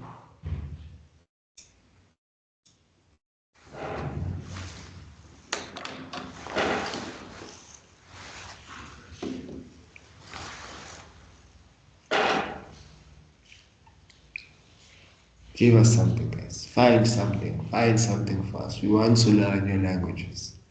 We want to learn and hear them so we can understand them.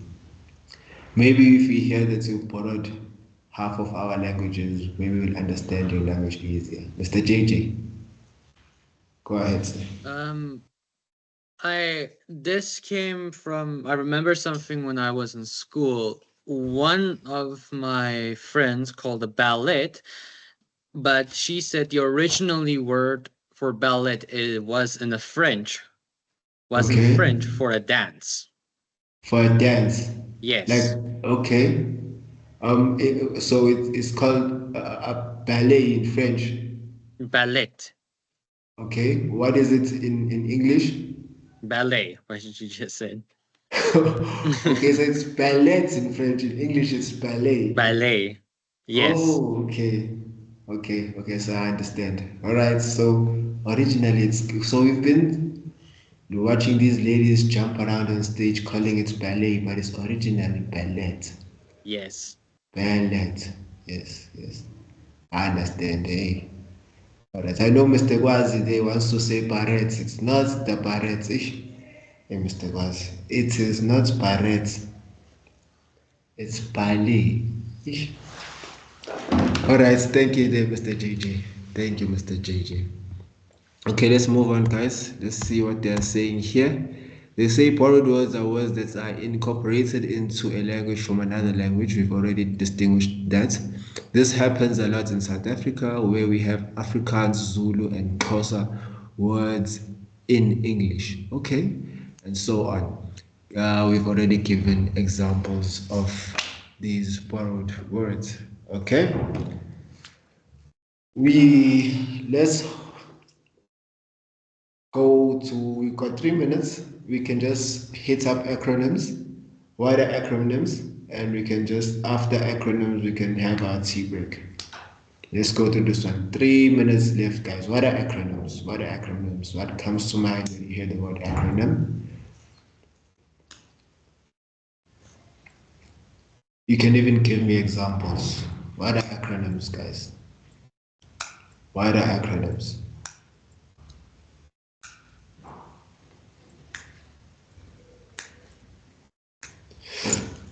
Yeah. Like it's, Can I yes, try? yes, go ahead, sir. Acronyms are the abbreviation formed from the initial letter of a phrase or a word. Okay. It says it's Yes. the initial letter from a word. So they are made of initial letters of words.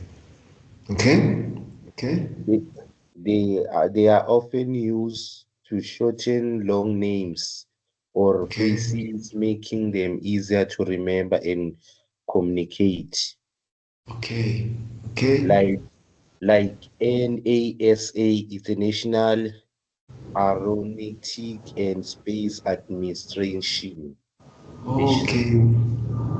Example, That's NASA, ne? So yes, okay. yes. I understand. I understand. Mr. Sim also had a hand up. You can have a go, sir. Thank you for that answer. I wanted to say the same thing, but I'll just say a word formed from the initial letters of a phrase or group of words. For example, Okay. FNB, it's First National Bank and FNB. Okay. Made it very clear for us. Thank you, sir. It's the first letter. It's a word made from the first letters of other words. And they also said is to abbreviate or try to make the words shorter. Okay. And he said FNP stands for First National Bank. I always wondered what FNP stood for. But now I know. Now I know. Okay. All right, it says a word formed from the first letter of other words. Yes, this is what these lovely gentlemen said. They said a word formed from the first letter of other words. And they gave me FNB. Yes, First National Bank. SDF Skills Development Facilitator. APET, we usually say APET. We don't say APET, we say APET. adult basic education and training. This is ESCOM. I don't know this ESCOM, but it says Electricity Supply Commission. Okay, it says Soweto, Southwestern Township. Soshanguve, yeah, Sutu, Shangan, Nguni, Venda. I didn't know this. Okay, so is Soshanguve a place? I might think it is. So it's a mixture of people living in this place. And that's time, guys. That is time. I know you guys are almost strangling me. So Mr. Sponero, it's tea time now. Please, we are dying. We are dying. So we now can head off to our tea break. We will come back uh, at 11. I'm saying it's 11. It's 10 o'clock. Yeah, you guys nearly got away there. You would have ran off, came back at 11. Come back at 10, guys. 15 minutes break. Thank you. Come back. Don't run away. We'll be here at 10 o'clock. Thank you. 10:01. Have some coffee, stretch your legs, have some tea. Bring me back coffee also, guys. I'm waiting here for you. Bring me back coffee also.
Welcome back. Welcome back. We are all back from our tea break.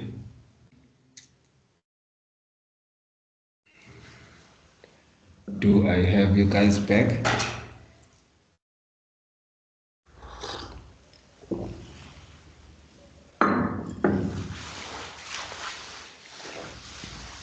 Cameras on.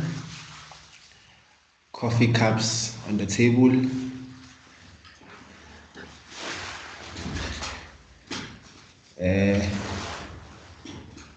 Choice assorted biscuits aside.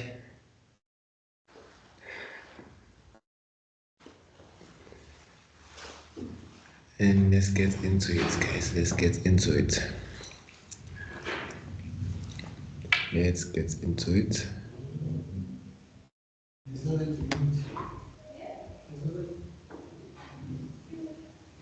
Let's get into it. Okay. Thumbs up if you're back. Thumbs up if you're back so I can move to the slides. Just send a thumbs up. 1 second. Mr. Mkhize is here.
Okay, I'm here, guys. Moving back to our slide so we can resume our session.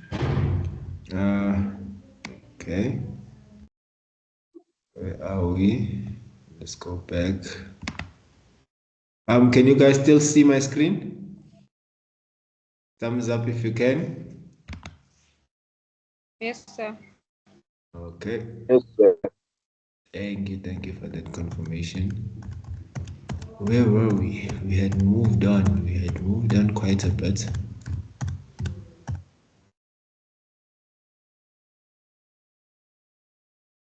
We moved on past here. We had FNB. Oh, we are here in group work. Our first group work. How excited are we? Says in a group, discuss the following concepts and give examples and definitions. So we have neologisms, colloquialisms, slang, dialect, jargon, complex terms, schema, ambiguous words. So there's 2, 4, 6, 8. Okay, so we're gonna divide into 4 groups. Each group will have 2 words, which they will discuss and give examples of and definitions.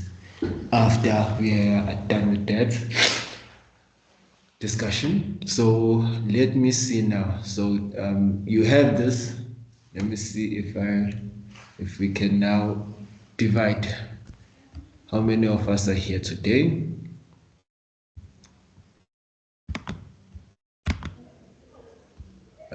Oh, we have 20, which means probably 18. Let's see more. Okay. Let me just divide you guys into 4 groups or 3 groups, 6, 12, 18. If there's 18, we'll make 3 groups of 6. I'll just take alphabetically, guys. Don't kill me. Don't kill me. Just like I'm seeing it here on Teams, I will take your list alphabetically. Alphabetically.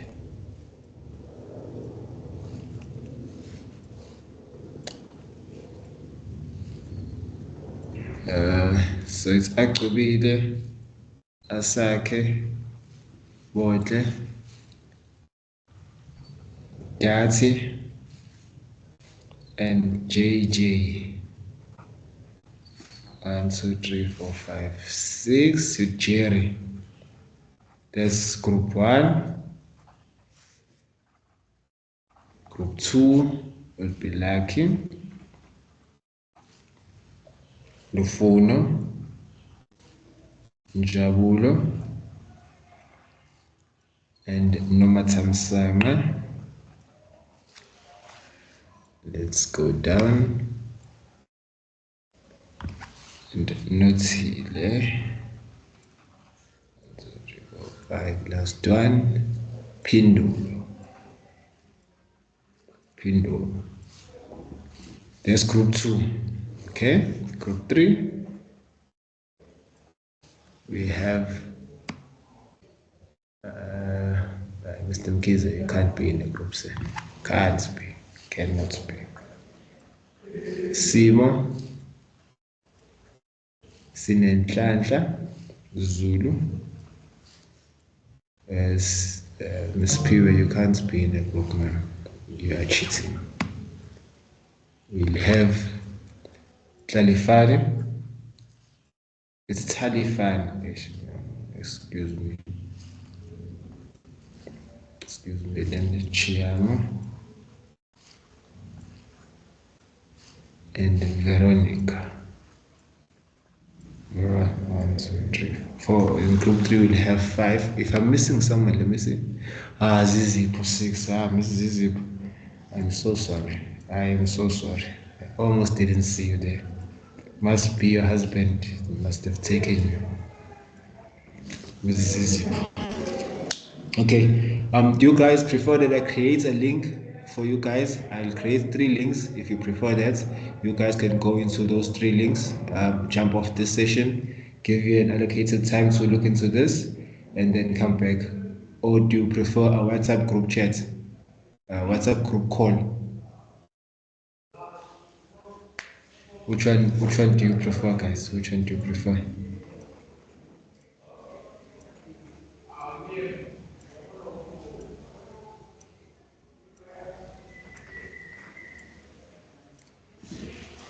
One, two, three. 1, 2, 3. Okay.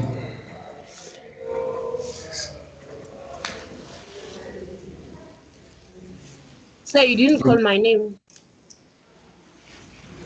Who are you, ma'am? What is your name? Octobile, you're the first one. You're the first one. Okay, let me say them out. Sorry, guys. I thought you were seeing my screen. I'm sorry. My apologies. Okay, group 1. Octobile, Asake, it's Bote, Dati, JJ, and Jerry. That's group 1. Group 1, you will take on the first 3 names.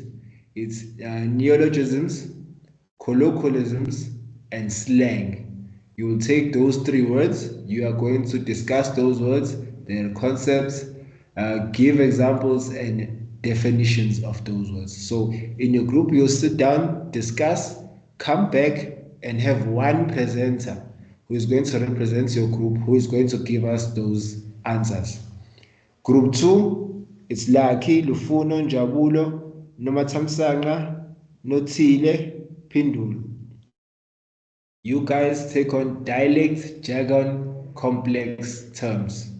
You guys are going to take on those 3, going to discuss in a group, come back with examples and definitions, and one person from your group is going to now present what you guys have spoken about. Group 3, Simo, Sinenhlanhla, Talifani, Chiamo, Veronica, Zizipo. You guys take on complex terms. You're also going to take on complex terms, take on schema and ambiguous words. Yeah? So 2 groups have 1 word in common. So group 3, you also take on complex terms, schema, ambiguous words. You're going to go into a group, discuss, come back, give examples and definitions. You're going to select one person from your group who's going to now share what you guys have discussed and have come up with. Okay, so I can create links for you guys and I'll share the links with you guys if that's what you prefer. Jump into another team session. Okay, I stopped sharing. Okay, let me create links here for you guys. I'll create three links, which three groups. Can you guys quickly, okay, I'll choose one person from each group that I'll send the link and then they will share with the rest of the group members. With the rest of the group, it's part of group work. We have started group work now, guys. Coordination, roles, discussions, negotiating, conflict management. We have started. I'm creating your groups now. Today is Tuesday. What's the time? It's 10.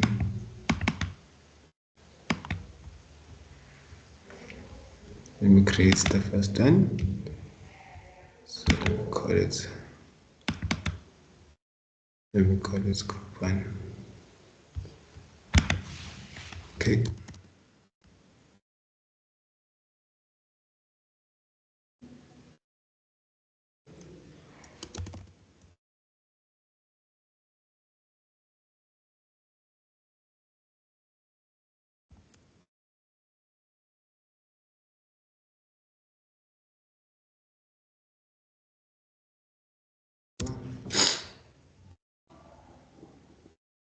Okay, who do I have from group 1? I'll take the first name, Ntobile.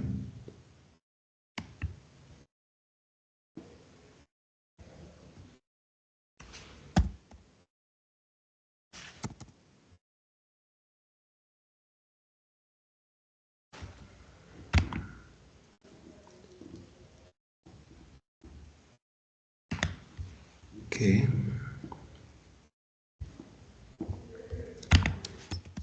Microsoft Teams.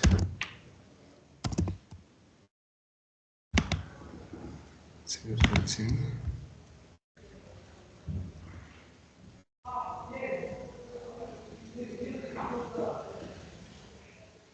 Okay.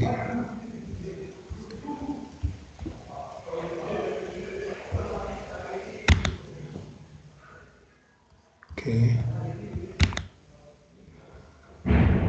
I will now jump off this session, go get the link for Ms. Alcovile and come back with the link.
Hello guys, I've not run away.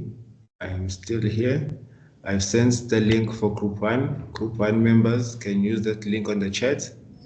They can move into the group and start the discussion. I'm going to be sending group two and group three's links also here on the chat. So you guys will take them and move there. Group one, you can move to your group link and start discussing.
Group two, I've put your link in the chat.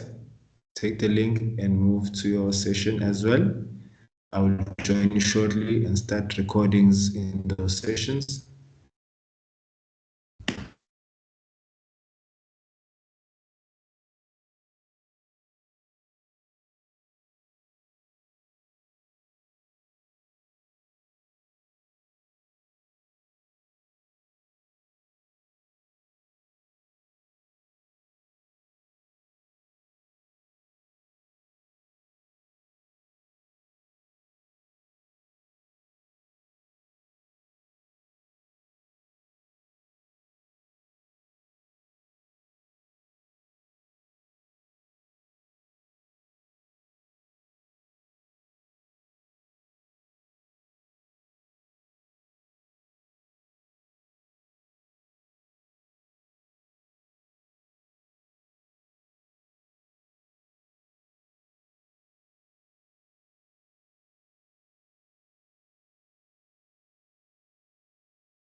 Morning, Bunja.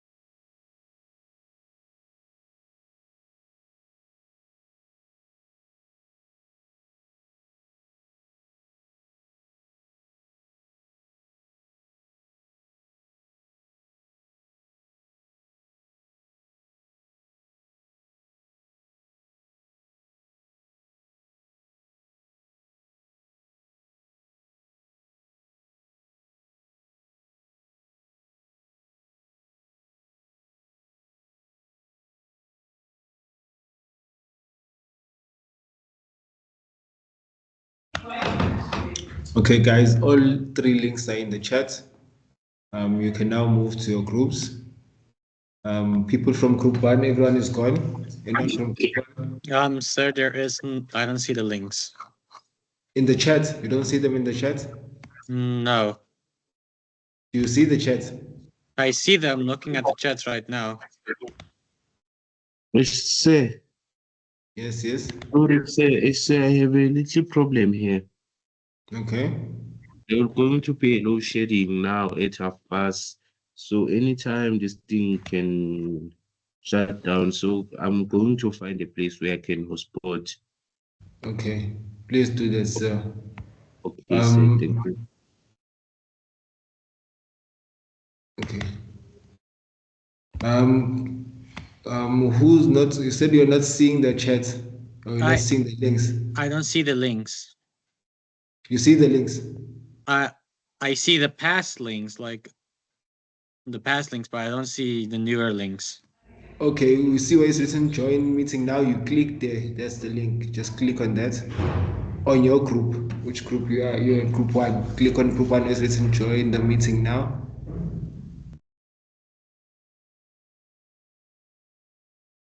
Okay, I can see people are moving out. Move to this. I still don't see the link. Do you see where it's written Microsoft Teams and then it's written join meeting now? No. You don't see that? No, sir. Okay. Okay, text me directly. I'll send you the link. Okay.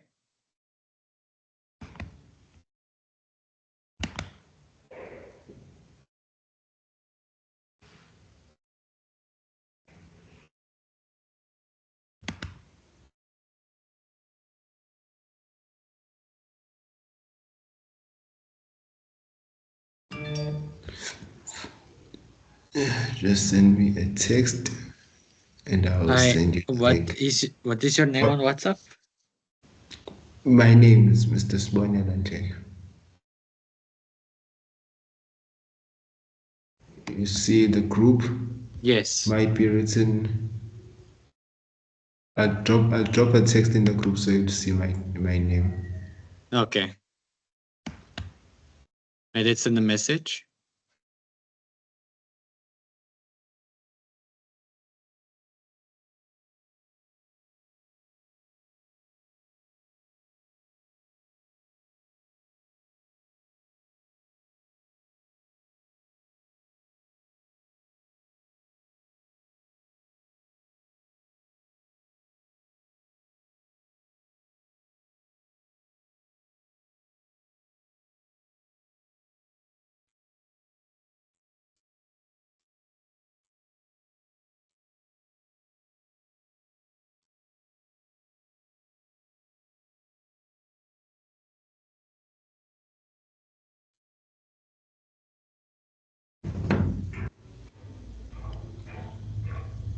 All right. Who else needs assistance? Who else needs assistance?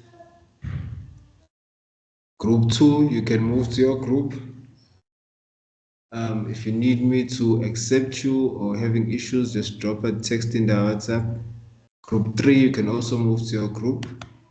I am in all 3 groups. I'll just resume in one of the groups if you need me there. So, Mr. Simo, you can move to your group. Ms. Zulu, Talifani, Chiamo, Veronica, Zizip, you can move to your group.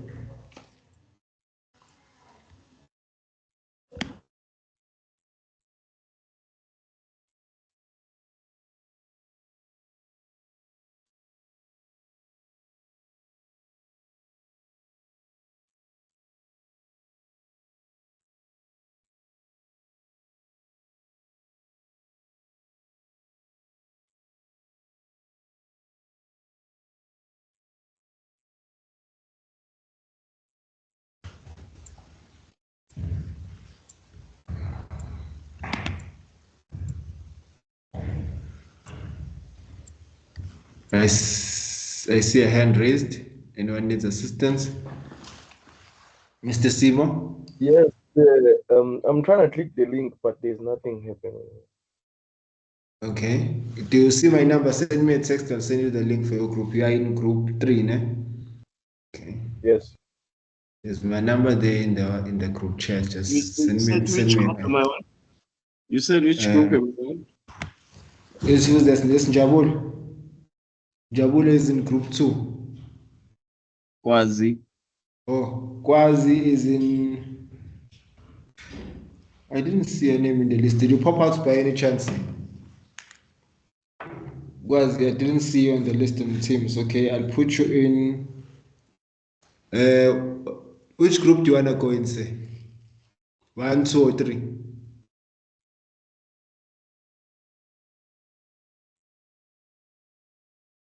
Mr. Kwas, I'll put you in group 3 here. Okay. I'll put you in group 3. Mr. Simo, just send me a text. I'll drop the link, and you can also share it with Mr. Kwas.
Okay, guys, all the links are dropped in the group, in the WhatsApp group, in the chats, and I also sent it to Mr. Simo. Please move to your groups so I can see you guys in the groups, and then I will give you messages in the groups. There should be no one left here. Ms. Akobile, you should be gone. Mr. Njabul should be gone. Notsile should be gone. Mr. Simo should be gone. I should only be left with Mr. Mkize here.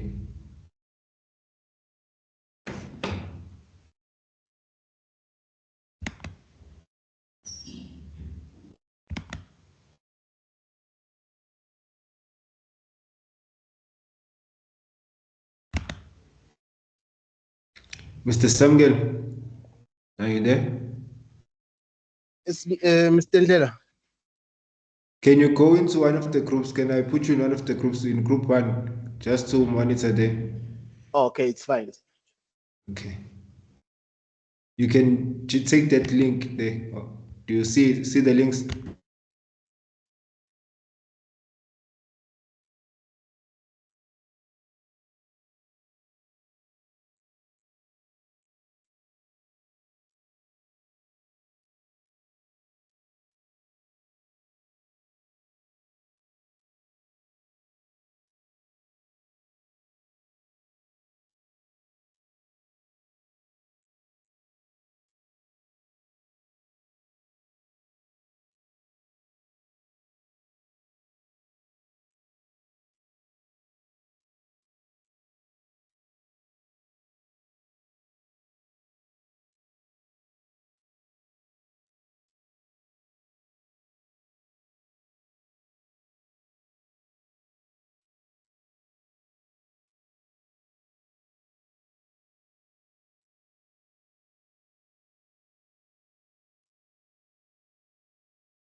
Group 3, ngisase-1. Where are you guys? Um,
Hello, Mr. Sim. Are you struggling to go into the session?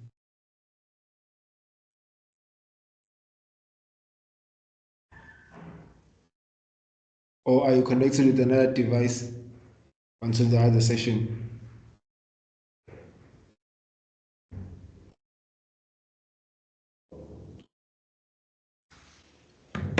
Lesedi,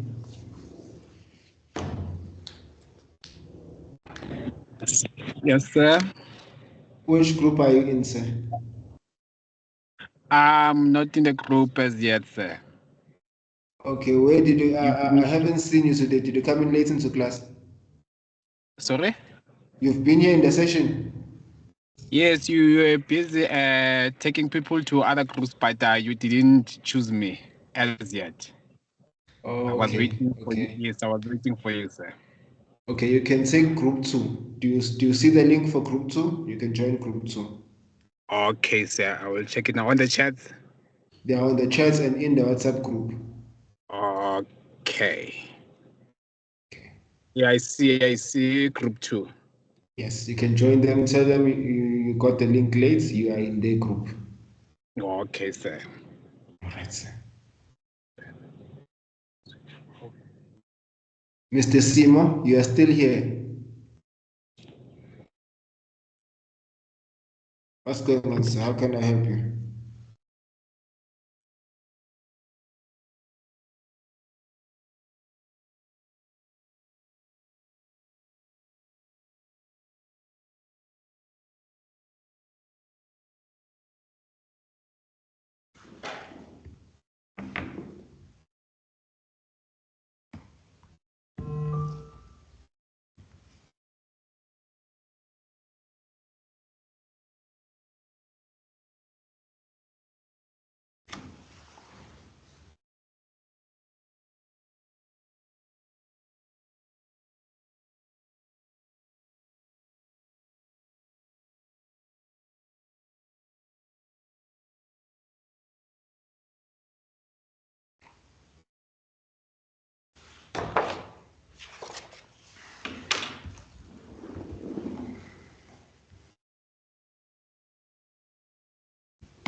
Hello, guys.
Hello.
Yeah.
Sure, Simo.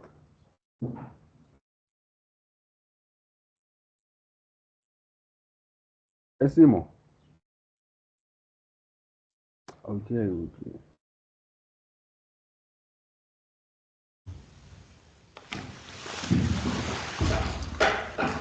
Hello, guys. Hello, guys.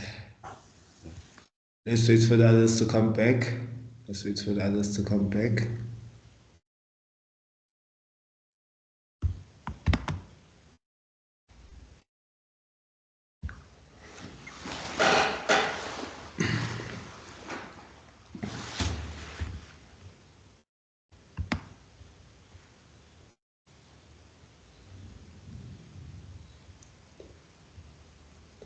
I have 15.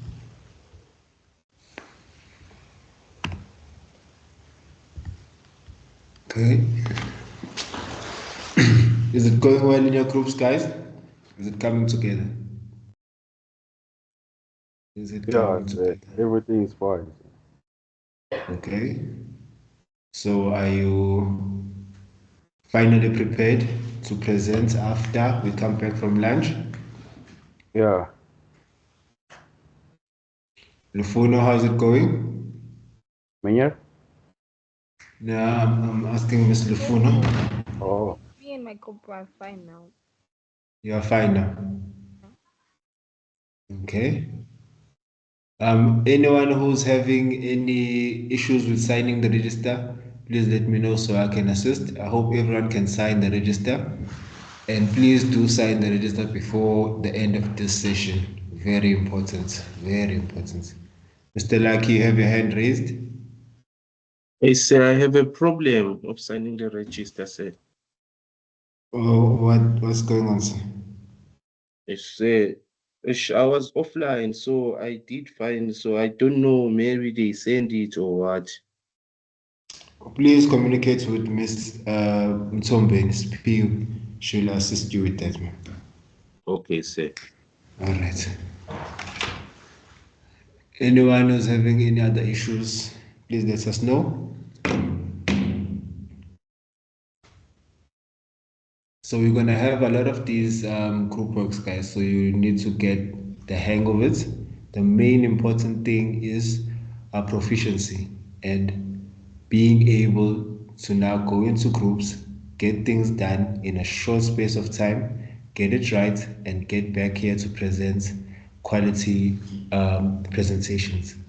In a short space of time, we need to get used to doing things efficiently, doing things right, but within a short space of time. I see there's a few hands. Mr. JJ, you have your hand up. Yeah. I want to ask should we write this on the assignments or for session one? Like, I just want to know. So Okay, so you will do a draft on a Word documents. I don't know which app you use to draft your work, but it's Word or it's PowerPoint, whichever you used. And then when you're done, you're gonna have I'll create a portal or a place to submit your activities on the portal. So to submit your group works, I'll create a space to submit it on the portal. All your group works will go under one section. I will show it to you tomorrow morning. So now you just have the draft that you did and then what you guys agreed upon in the groups, and that person will present who has to present, but you'll all have some sort of information that you use to participate in the group. okay, so what we did in the group was we all must just write it down on the assignment sheet. Yes, you should have the same thing. You should have, because it's group work. The Okay. information should resonate amongst you all. Yes.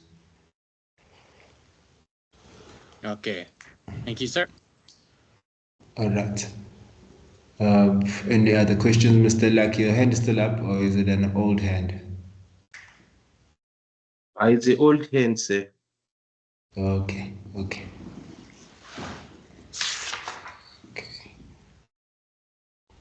Okay.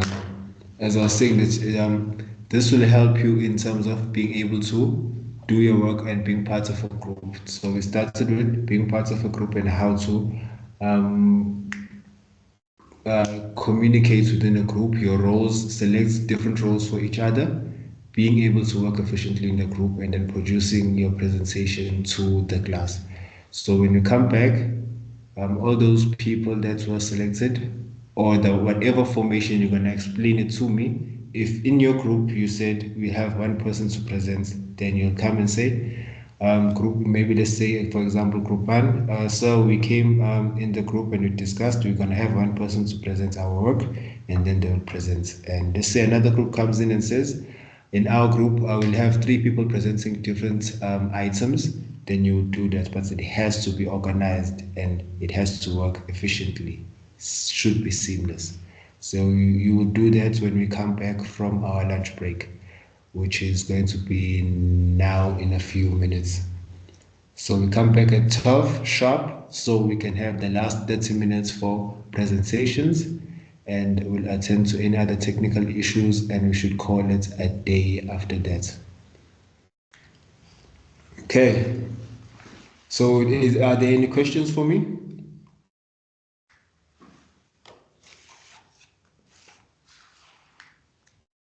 Everyone is good.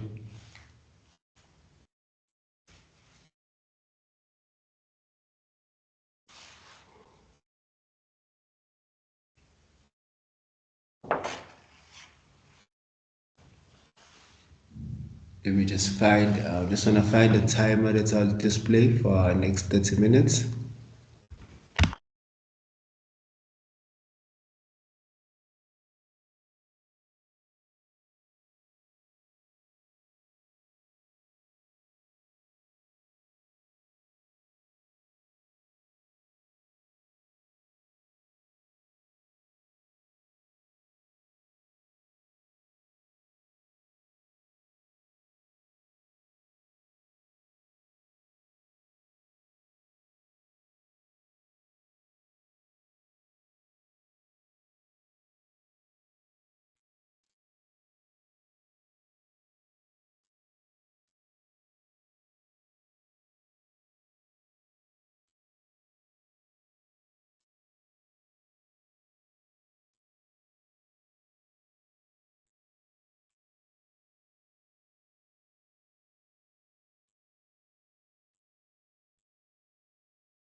Okay, guys, I've shared our timer, so it starts now. We can go for our lunch. See you at 12.